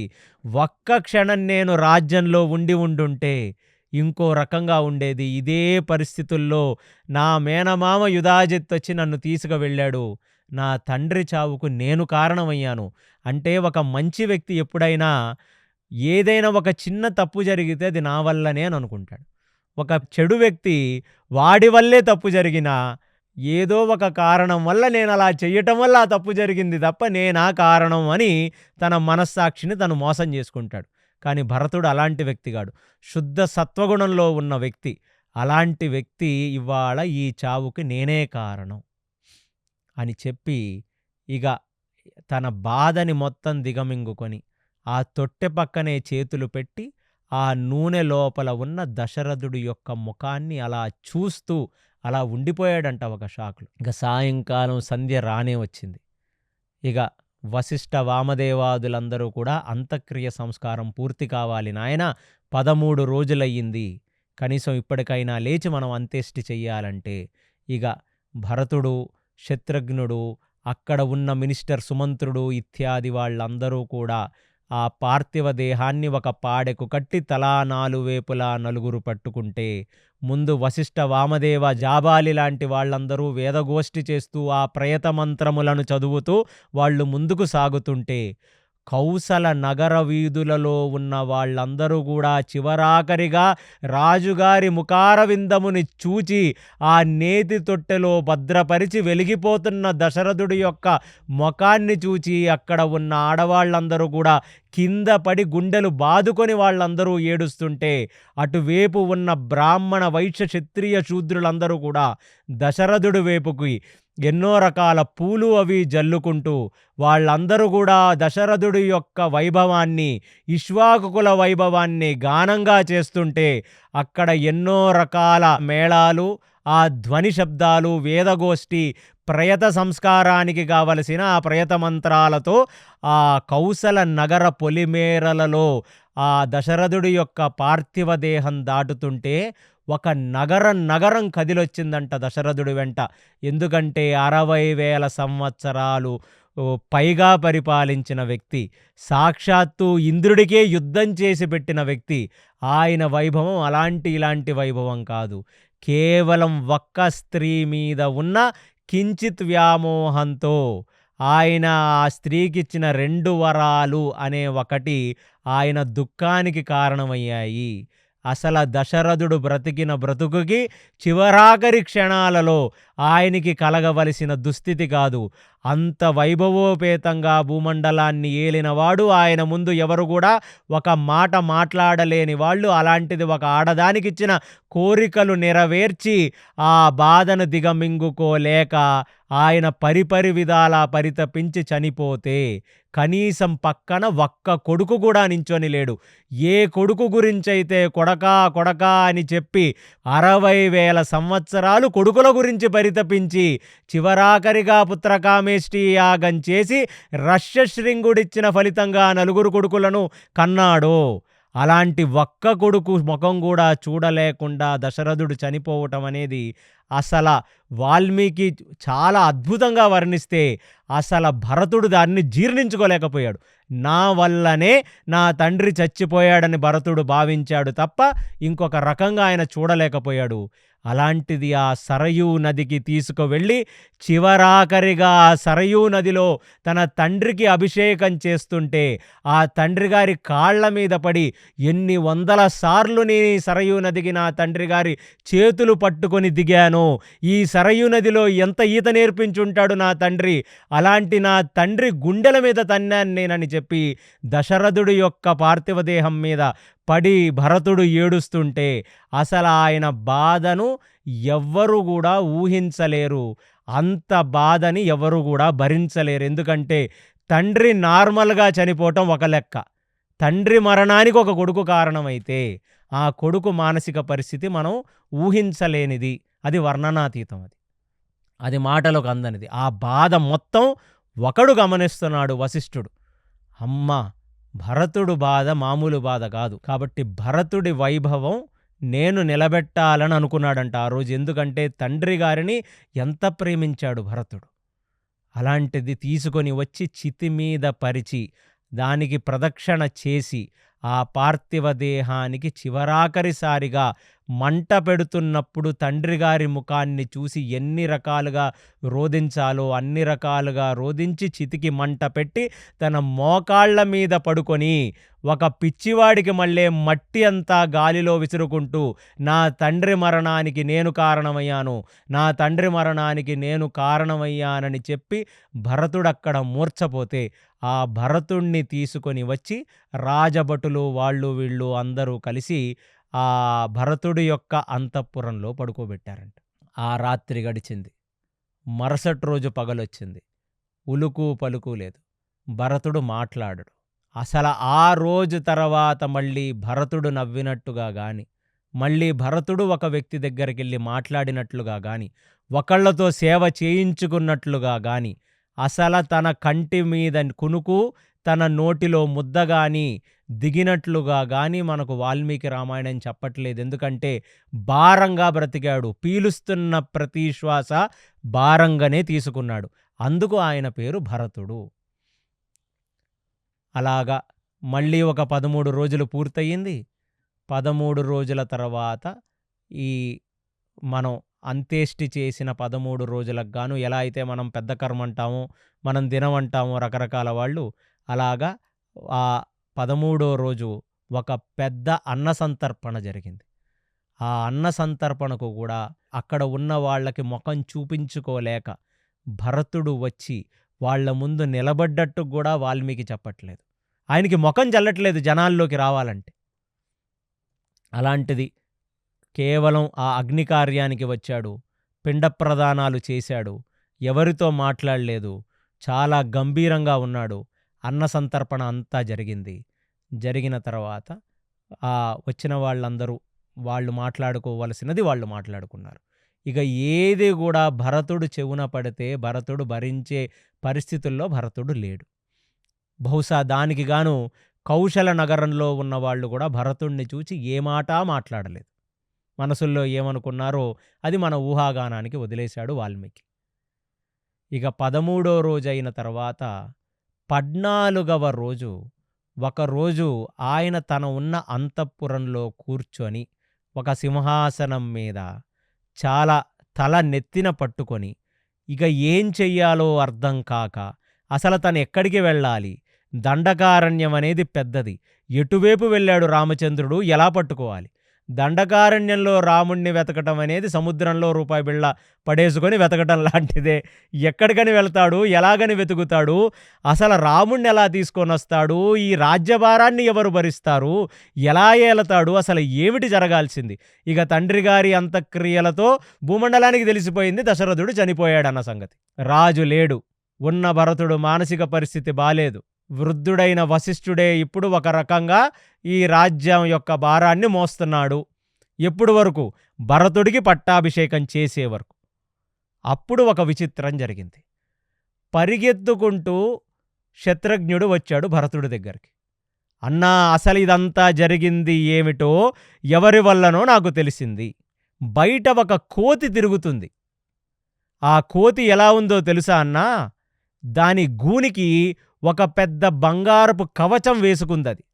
ఒక గూనిది దాని గూని మొత్తం గూడా కప్పబడేటట్టు తను వెన్నుముకకు ఒక బంగార కవచం వేసుకొని, ఆ బంగారు కవచం నుంచి ఎన్నో రకాల రాసులతో కిందకు వేలాడుతున్న తీగలు. అచ్చం ఒక ముసలి పండు కోతి ఎలాగుండాలో అలా లిప్‌స్టిక్కు అది పెట్టుకొని, వంగి, పట్టుచీర కట్టుకొని, గూనికి బంగారు కవచం పెట్టుకొని, పెద్ద పెద్ద చెవుదిద్దులు పెట్టుకొని, ఆ చెవుదిద్దులు ఎంత పెద్దవంటే తనేసిన బంగారానికి చెవుదిద్దుల రంధ్రాలు ఇంతింత సాగి కిందకి, మొత్తం ఒంటి మీదంతా బంగారు పూత ఏయించుకున్నట్టు అన్ని బంగారు ఆభరణాలేసుకొని, ఒక కోతి మెడకు సంకెళ్ళు వేస్తే ఎలా ఉంటుందో అలా ఓ గూనిది తిరుగుతుంది. ఆ గూనిని తీసుకురమ్మని చెప్పాను. మన భటులు ఆ గూనిదాన్ని ప్రవేశపెడుతున్నారు. అన్నా ఈ గూనిదన్నా చేసింది.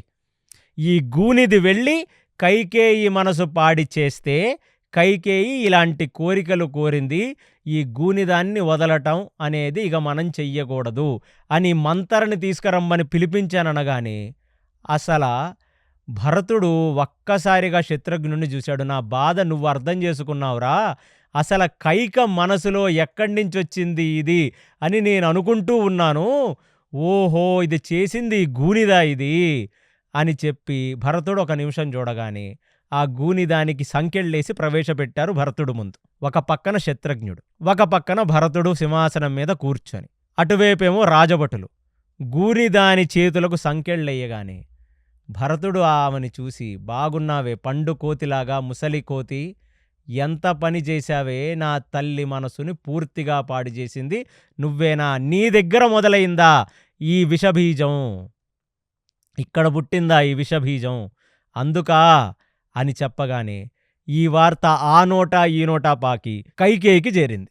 కైకేయి చెవున పడ్డ విషయం భరతుడి యొక్క అంతఃపురంలో మంతరను తీసుకొని వచ్చి నిలబెట్టారు.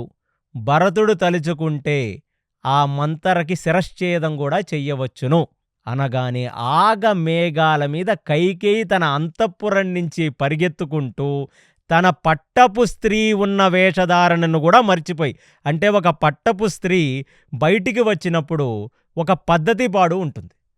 ఆ పద్ధతిని కూడా మర్చిపోయి తను ఎలాంటి చీర కట్టుకుంది, ఏ నగలు పెట్టుకుంది, జనాలలోకి వెళ్ళొచ్చునా వెళ్ళకూడదా, వైధవ్యంలో ఉన్న స్త్రీలాగా ఉందా లేదా కూడా మర్చిపోయి మంతరను కాపాడటానికి కైకేయి ఆగమేఘాల మీద పరిగెత్తుకుంటూ వచ్చి భరతుడి దగ్గర నించుంది.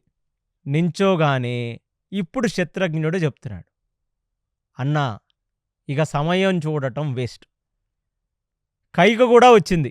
అర్జెంటుగా ఈ మంతరకి నువ్వు వెయ్యాల్సిన శిక్ష వెయ్యన్నా, నువ్వు వెయ్యి, నేను ఆ శిక్ష పడేలాగా నేను శిరసావహిస్తాను అన్నాడు. అనగానే కైక భరతుడి వైపుకు చూస్తుంటే భరతుడు కైక ఉన్న ప్రదేశం వైపుకి ఐమూలగా కూడా చూడట్లా కైకని. ఒక మనిషి వచ్చిందంతే, అంటే గాలి అటువైపు వీస్తే మనం ఎలా చూడమో ఆ భరతుడు మనసులో కూడా కైక వచ్చి నిలబడిందంతే. నోరు తెరిచి సిగ్గు లేకుండా ఈ మంతరను ఏమీ చెయ్యకూడదు పట్టపురాణిగా, ఇది నా ఆజ్ఞ అంది కైకేయి. అంటే ఇప్పుడు శత్రుఘ్నుడు కైకా మాట అంది కాబట్టి, అన్నా నీ నోటిలోంచి ఎప్పుడు మాట వస్తుందా అని ఎదురు చూస్తున్నాను, నువ్వు ఏ శిక్ష వేయాలో చెప్పు, దగ్గరుండి నేను అయ్యేటట్టు చూస్తాను అని శత్రుఘ్నుడు భరతుడిని చూసి అంటున్నాడు. అని ఇప్పుడు భరతుడు చాలా దీర్ఘంగా శత్రుఘ్నుడిని చూస్తుంటే, ఇంకెందుకు ఆలోచిస్తున్నావన్నా, మరణశిక్ష, ఈ గూనిదానికి వెయ్యాల్సింది మరణశిక్షే, నువ్వు మరణశిక్ష వెయ్యన్నా నేను అమలు చేస్తాను, చెప్పన్నా నోటితో చెప్పన్నా అంటున్నాడు. అంటుంటే ఇప్పుడు ఆ భరతుడు తన గడ్డం మీద చెయ్యేసుకొని కళ్ళు బాగా చిన్నవి చేసుకొని ఆ గడ్డాన్ని నిమురుతూ శత్రుఘ్నుడి వైపుకి చూసి ఒక మాట అంటున్నాడు. ఇది రామాయణంలో సువర్ణాక్షరాలతో రాయాలి. ఇది ఏమిటంటే, అసలు నువ్వు గూనిదాన్ని మరణశిక్ష వేయాలి అని నువ్వంటున్నావు, నేను అంతఃపురంలో వచ్చినప్పుడే ఈ కైకనే చంపేద్దాం అనుకున్నాను రా నేను, ఈ కైక చేసిన పనికి కైకను చంపినా పాపం లేదు అనగానే ఒక్కసారికి శత్రుఘ్నుడు నిర్ఘాంతపోయాడు. అంటే గూనిదారిని చంపలేక బాధపడుతున్నాడేమో భరతుడు, కాబట్టి భరతుణ్ణి కొంచెం గట్టిగా అడిగి ఎమోషనల్లీ మనం నొక్కితే బహుశా గూనిదాన్ని చంపమని శాసనమిస్తాడేమో. ఈ గూనిదాన్ని ఖచ్చితంగా చంపాలనుకుంటున్న శత్రుఘ్నుడు మనసులో అసలు గూనిదాన్ని చంపటం కాదురా, ఈ కైకనే చంపి ఉండాలి అన్న మాట విన్న శత్రుఘ్నుడుకి ఒక్క నిమిషం జీర్ణం కాల. అంటే ఏ చరిత్రలో కూడా ఒక కొడుకు ఒక తల్లిని దీన్నే చంపి ఉండాలి అన్నట్లుగా కూడా చరిత్రలో లేదు, ఇక్కడ ఉంది. అంటే అంత చెయ్యరాని పని చేసింది కైకేయి. మాట లేని శత్రుఘ్నుడు అలా చూస్తూ ఉండిపోయాడు భరతుణ్ణి. పంపించేయిరా దీన్ని, గూందాన్ని నా ముందు నుంచి. దాని ముఖం కాదు కదా, దాని మీద నుంచి వచ్చిన గాలి నా మీదకి రాకూడదురా, దాన్ని పంపించే ఇక్కడి నుంచి, ఈ కైకను కూడా ఇక్కడి నుంచి పంపించేయండిరా అని చెప్పి ఇప్పుడు శత్రుఘ్నుడితో అంటున్నాడు భరతుడు. ఏమని అంటే, మనం చంపొచ్చురా, కైకేయినే చంపచ్చు మనం. కానీ రాముడు కైకేయిని తల్లే అనుకున్నాడు, తల్లిలాగా భావించటం కాదు. కౌసల్యా సుప్రజారామ అంటాం మనం, కానది కౌసల్యా సుప్రజారామో, సుమిత్రా సుప్రజారామో, కైకేయి సుప్రజారామో అనే తేడా లేకుండా చూశాడురా ముగ్గురిని ఒకేలాగా. కౌసల్యని ఎంత ప్రేమించాడో కైకేయిని అంతే ప్రేమించాడురా, నాకు తెలుసు, నేను చూశానురా, దానికి నేనే సాక్ష్యం. అలాంటిది ఇవాళ రాముడు ఎవరినైతే తను తల్లిగా భావించాడో ఆ వ్యక్తిని మనం చంపితే ఖచ్చితంగా రాముడి హృదయం నొచ్చుకుంటుంది, రాముడికి బాధ కలుగుతుంది. ఇంకొకటి, ఒకవేళ రాముడు ఏమంటే అది అన్నాడులే, ఖచ్చితంగా ఈ కైకేయి వల్ల ఈ రాజ్యం నాశనమయ్యింది, ఇంకో 4 కాలాల పాటు బ్రతకవలసిన మన తండ్రి చనిపోయాడు, ఇంతమంది ఆడవాళ్ల వైధవ్యానికి కారణమైంది, కౌసల రాజ్యం అభద్రతకు కారణమైంది, యోగక్షేమములకు కారణమైంది, ప్రజల యొక్క అయోగ్య అక్షేమములకు కారణమైంది. ఈవిడ ఒక్క తప్పు చేయలేదురా, అన్ని తప్పులు చేసిందిరా ఒకే ఒక పనితో. కానీ ఈమెను గాని నేను చంపాను అంటే నన్ను మాతృహంతకుడు అంటారా. ప్రజలందరూ నన్ను మాతృహంతకుడు అని, తల్లిని చంపినవాడని నా ముఖం మీద ఉమ్మేసినా నాకు బాధలేదురా, ఎందుకంటే ఆమెను చంపాలి, ఆమె చేసిన పని అలాంటి పని కాదు. కానీ రాముడు మనసులో కూడా మనం మాతృహంతకుల్లాగా మిగిలిపోతాంరా. ఆ రాముడు ధర్మమూర్తి, ఎవరినైనా క్షమించి వదిలేయగలడు, అలాంటిది నీ తల్లిని క్షమించి వదిలేయలేకపోయావా అని చెప్పి మాతృహంతకుడు అని నా ముఖం మళ్ళీ చూడలేకపోతే నేను బ్రతకలేనురా. నా వల్ల నా తండ్రి పోయాడు, నేను ఈమెకి పుట్టడం వల్ల ఈమె ఈ పరిస్థితుల్లోకి వచ్చింది. కైక గురించి చెప్తున్నాడు. ఈమె మనసులో ఇలాంటి ఒక ఆలోచన వచ్చిందంటే అది నా పుట్టక వల్ల వచ్చింది, నేనే లేకపోయి ఉంటే కైకకొచ్చేది కాదు. అలాగని ఇంత విషయానికి కారణమైన నేను బ్రతుకున్నానంటే కేవలం రాముడిని చూడాలనే ఒకే ఒక కోరికతో నేను బ్రతుకున్నాను. అలాంటి రాముడి దగ్గరికి నేను వెళ్ళినప్పుడు కైక ఎలా ఉంది అని నన్ను అడుగుతాడు. నేను ఆ రాముడికి అబద్ధం చెప్పలేను. కాబట్టి పంపించేయిరా వీళ్ళని, నా ముందు నుంచి పంపించేయి. వీళ్ళని మళ్ళీ మనం చూడకూడదురా. వీళ్ళని చూస్తే పంచమహాపాతకాలు చేస్తే ఎంత పాపం తగులుతుందో అలాంటి పాపం తగులుతుందిరా వీళ్ళని చూస్తే. ముందు అసలు మనం ఉన్న అంతఃపురాల్లోకి, మనం ఉన్న పరిసరాల్లోకి ఇంకెప్పుడు ఈ గూనిది గాని ఈ కైక గాని రావటానికి వీల్లేదు.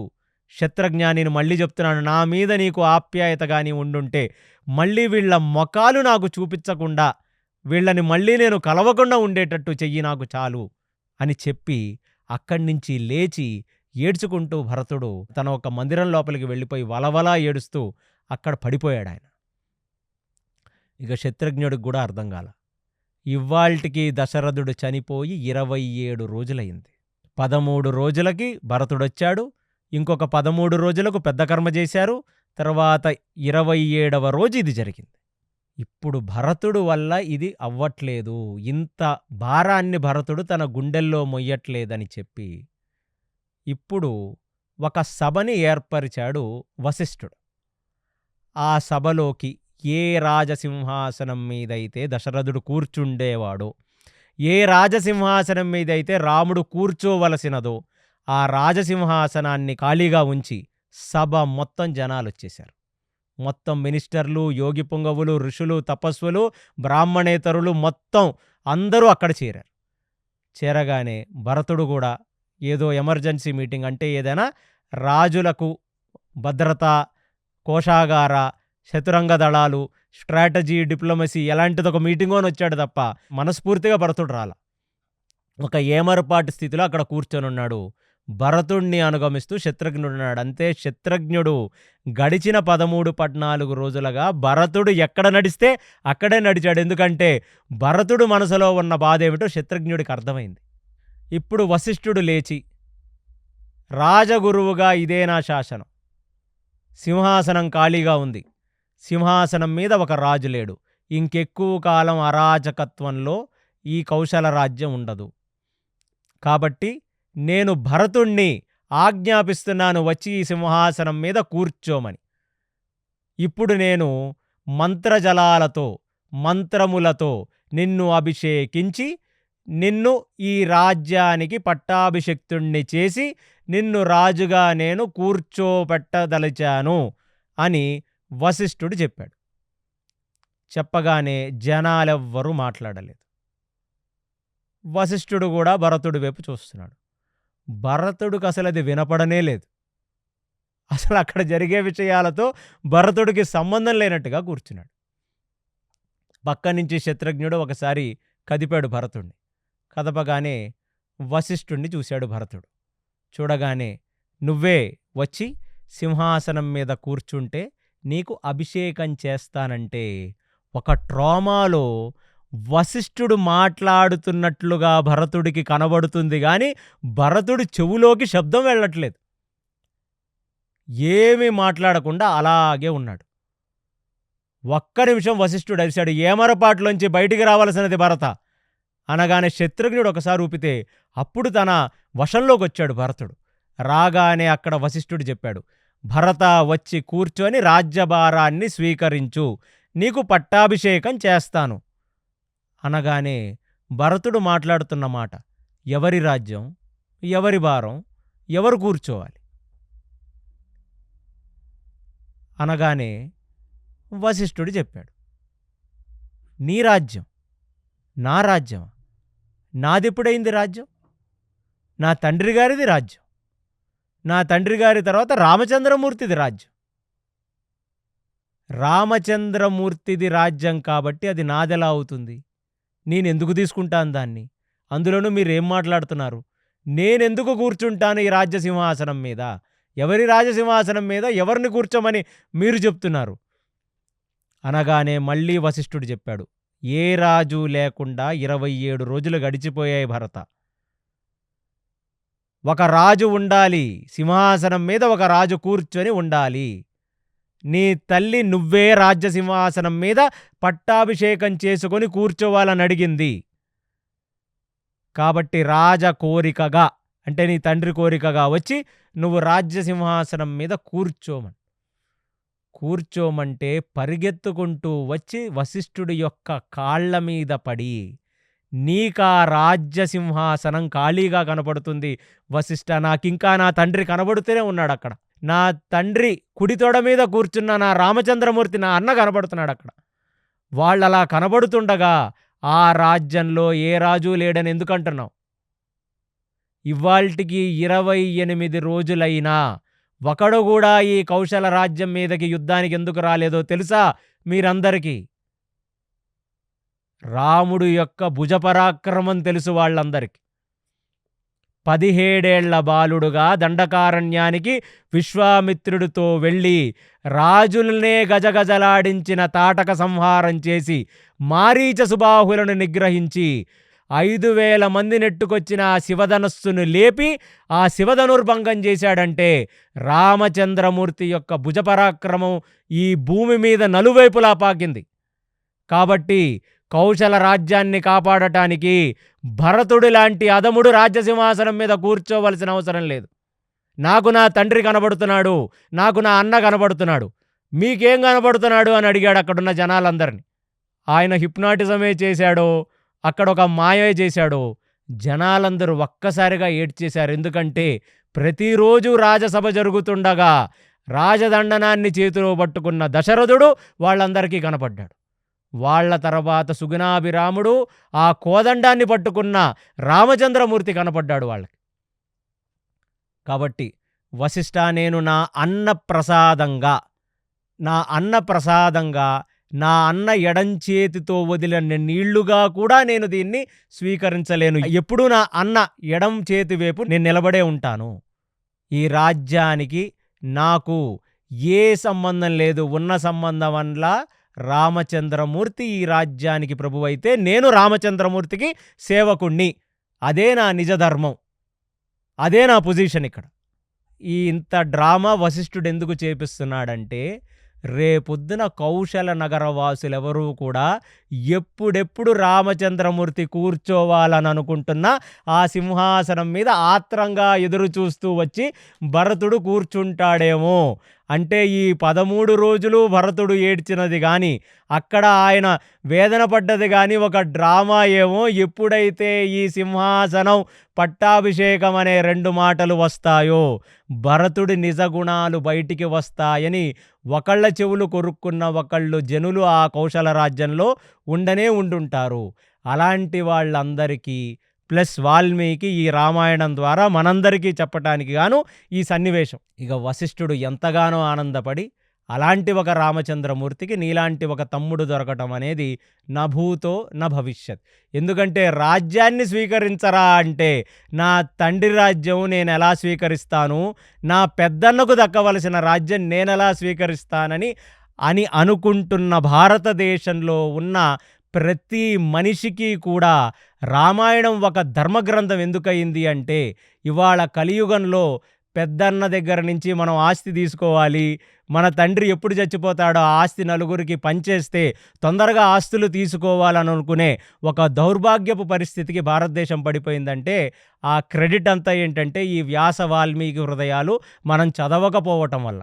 ఎందుకంటే తండ్రి తర్వాత మళ్ళీ తండ్రి స్థానంలో పెద్దన్నను చూచి పెద్దన్న పక్కన చేతులు కట్టుకొని నిలబడతారు ఈ ముగ్గురు అన్నదమ్ములు.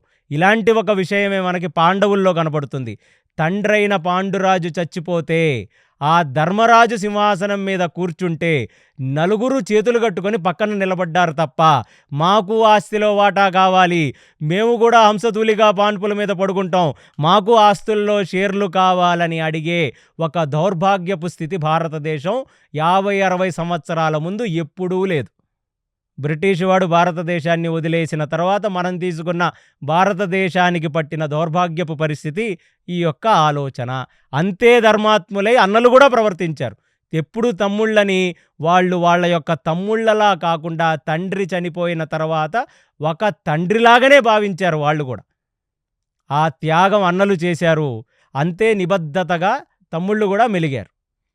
ఇలాంటి ఒక సర్గంలో వాల్మీకి స్పెషల్గా చెప్పిన చాప్టర్, అందులోనూ భరతుడి యొక్క హృదయాన్ని బయట పెట్టడానికి గాను వశిష్ఠుడు ఏర్పరిచిన ఒక చిన్న నాటకం. ఇప్పుడు భరతుడు వెళ్ళి ఖాళీగా ఉన్న ఆ సింహాసనం యొక్క కాళ్ళ కోడలను పట్టుకొని పడి ఏడ్చి అక్కడ, నాకిక్కడ ఇంకా నా తండ్రి దశరథుడు, నా అన్న రామచంద్రమూర్తి కనబడుతున్నారు. నా తల్లి చేసిన తప్పుకి రాముడు, సుగుణాభిరాముడు, లోకాలను కాపాడవలసిన రాముడు అరణ్యాల పాలైపోయాడు. కాబట్టి నేను వెళ్ళి రామచంద్రమూర్తిని మళ్ళీ తీసుకొని వచ్చి రామచంద్రమూర్తికి సమస్త జలములతో పట్టాభిషేకం చేయించి ఈ సింహాసనం మీద కూర్చోబెడతాను. అప్పుడు గాని నా వల్ల జరిగిన ఈ విపత్తు, నా వల్ల జరిగిన ఈ పాపానికి ప్రాయశ్చిత్తం లేదు అని చెప్పి ఆ వశిష్ఠుడి యొక్క చేతులు పట్టుకొని నేను దండకారణ్యానికి వెళ్ళి రామచంద్రమూర్తిని వెనక్కి తీసుకువస్తాను అనే చోట మనం ఇవాళ ఈ ఎపిసోడ్ ముగిస్తూ, మళ్ళీ భరతుడు ఏమి చేశాడు, ఈ భారాన్ని మోస్తూ ఆ దండకారణ్యానికి ఎలా వెళ్ళాడో తరువాయి భాగంలో తెలుసుకుందాం. శ్రీరామ రామ రామేతి రమే రామే మనోరమే సహస్రనామ తత్తుల్యం రామనామ వరాననే. సర్వం శ్రీకృష్ణార్పణమస్తు. హరి ఓం. విన్నారు కదండి, భరతుని యొక్క ఆవేదన, ఏం చేయాలో తెలియని ఒక స్థితిలో, తన నిరపరాధత్వాన్ని ఎలా నిరూపించుకోవాలో కూడా తెలియని ఒక స్థితిలో భరతుడు ఉన్నాడు. ఆ స్థితిలోనే తన తండ్రికి అంత్యేష్టి కూడా నిర్వహించాడు. వశిష్ఠ మహర్షి తనని పట్టాభిషేకం చేస్తానని చెప్పగా దానిని నిరాకరించి తన అన్ననే తీసుకొచ్చి పట్టాభిషిక్తుడిని చేస్తాను అని చెప్పి ప్రతిజ్ఞ చేసి ఉన్నాడు. ఆ తర్వాత ఏం జరిగిందో మనం తర్వాయి భాగంలో చూద్దాం. అంతవరకు చూస్తూనే ఉండండి కేసీ టాక్స్ తెలుగు. హరే కృష్ణ.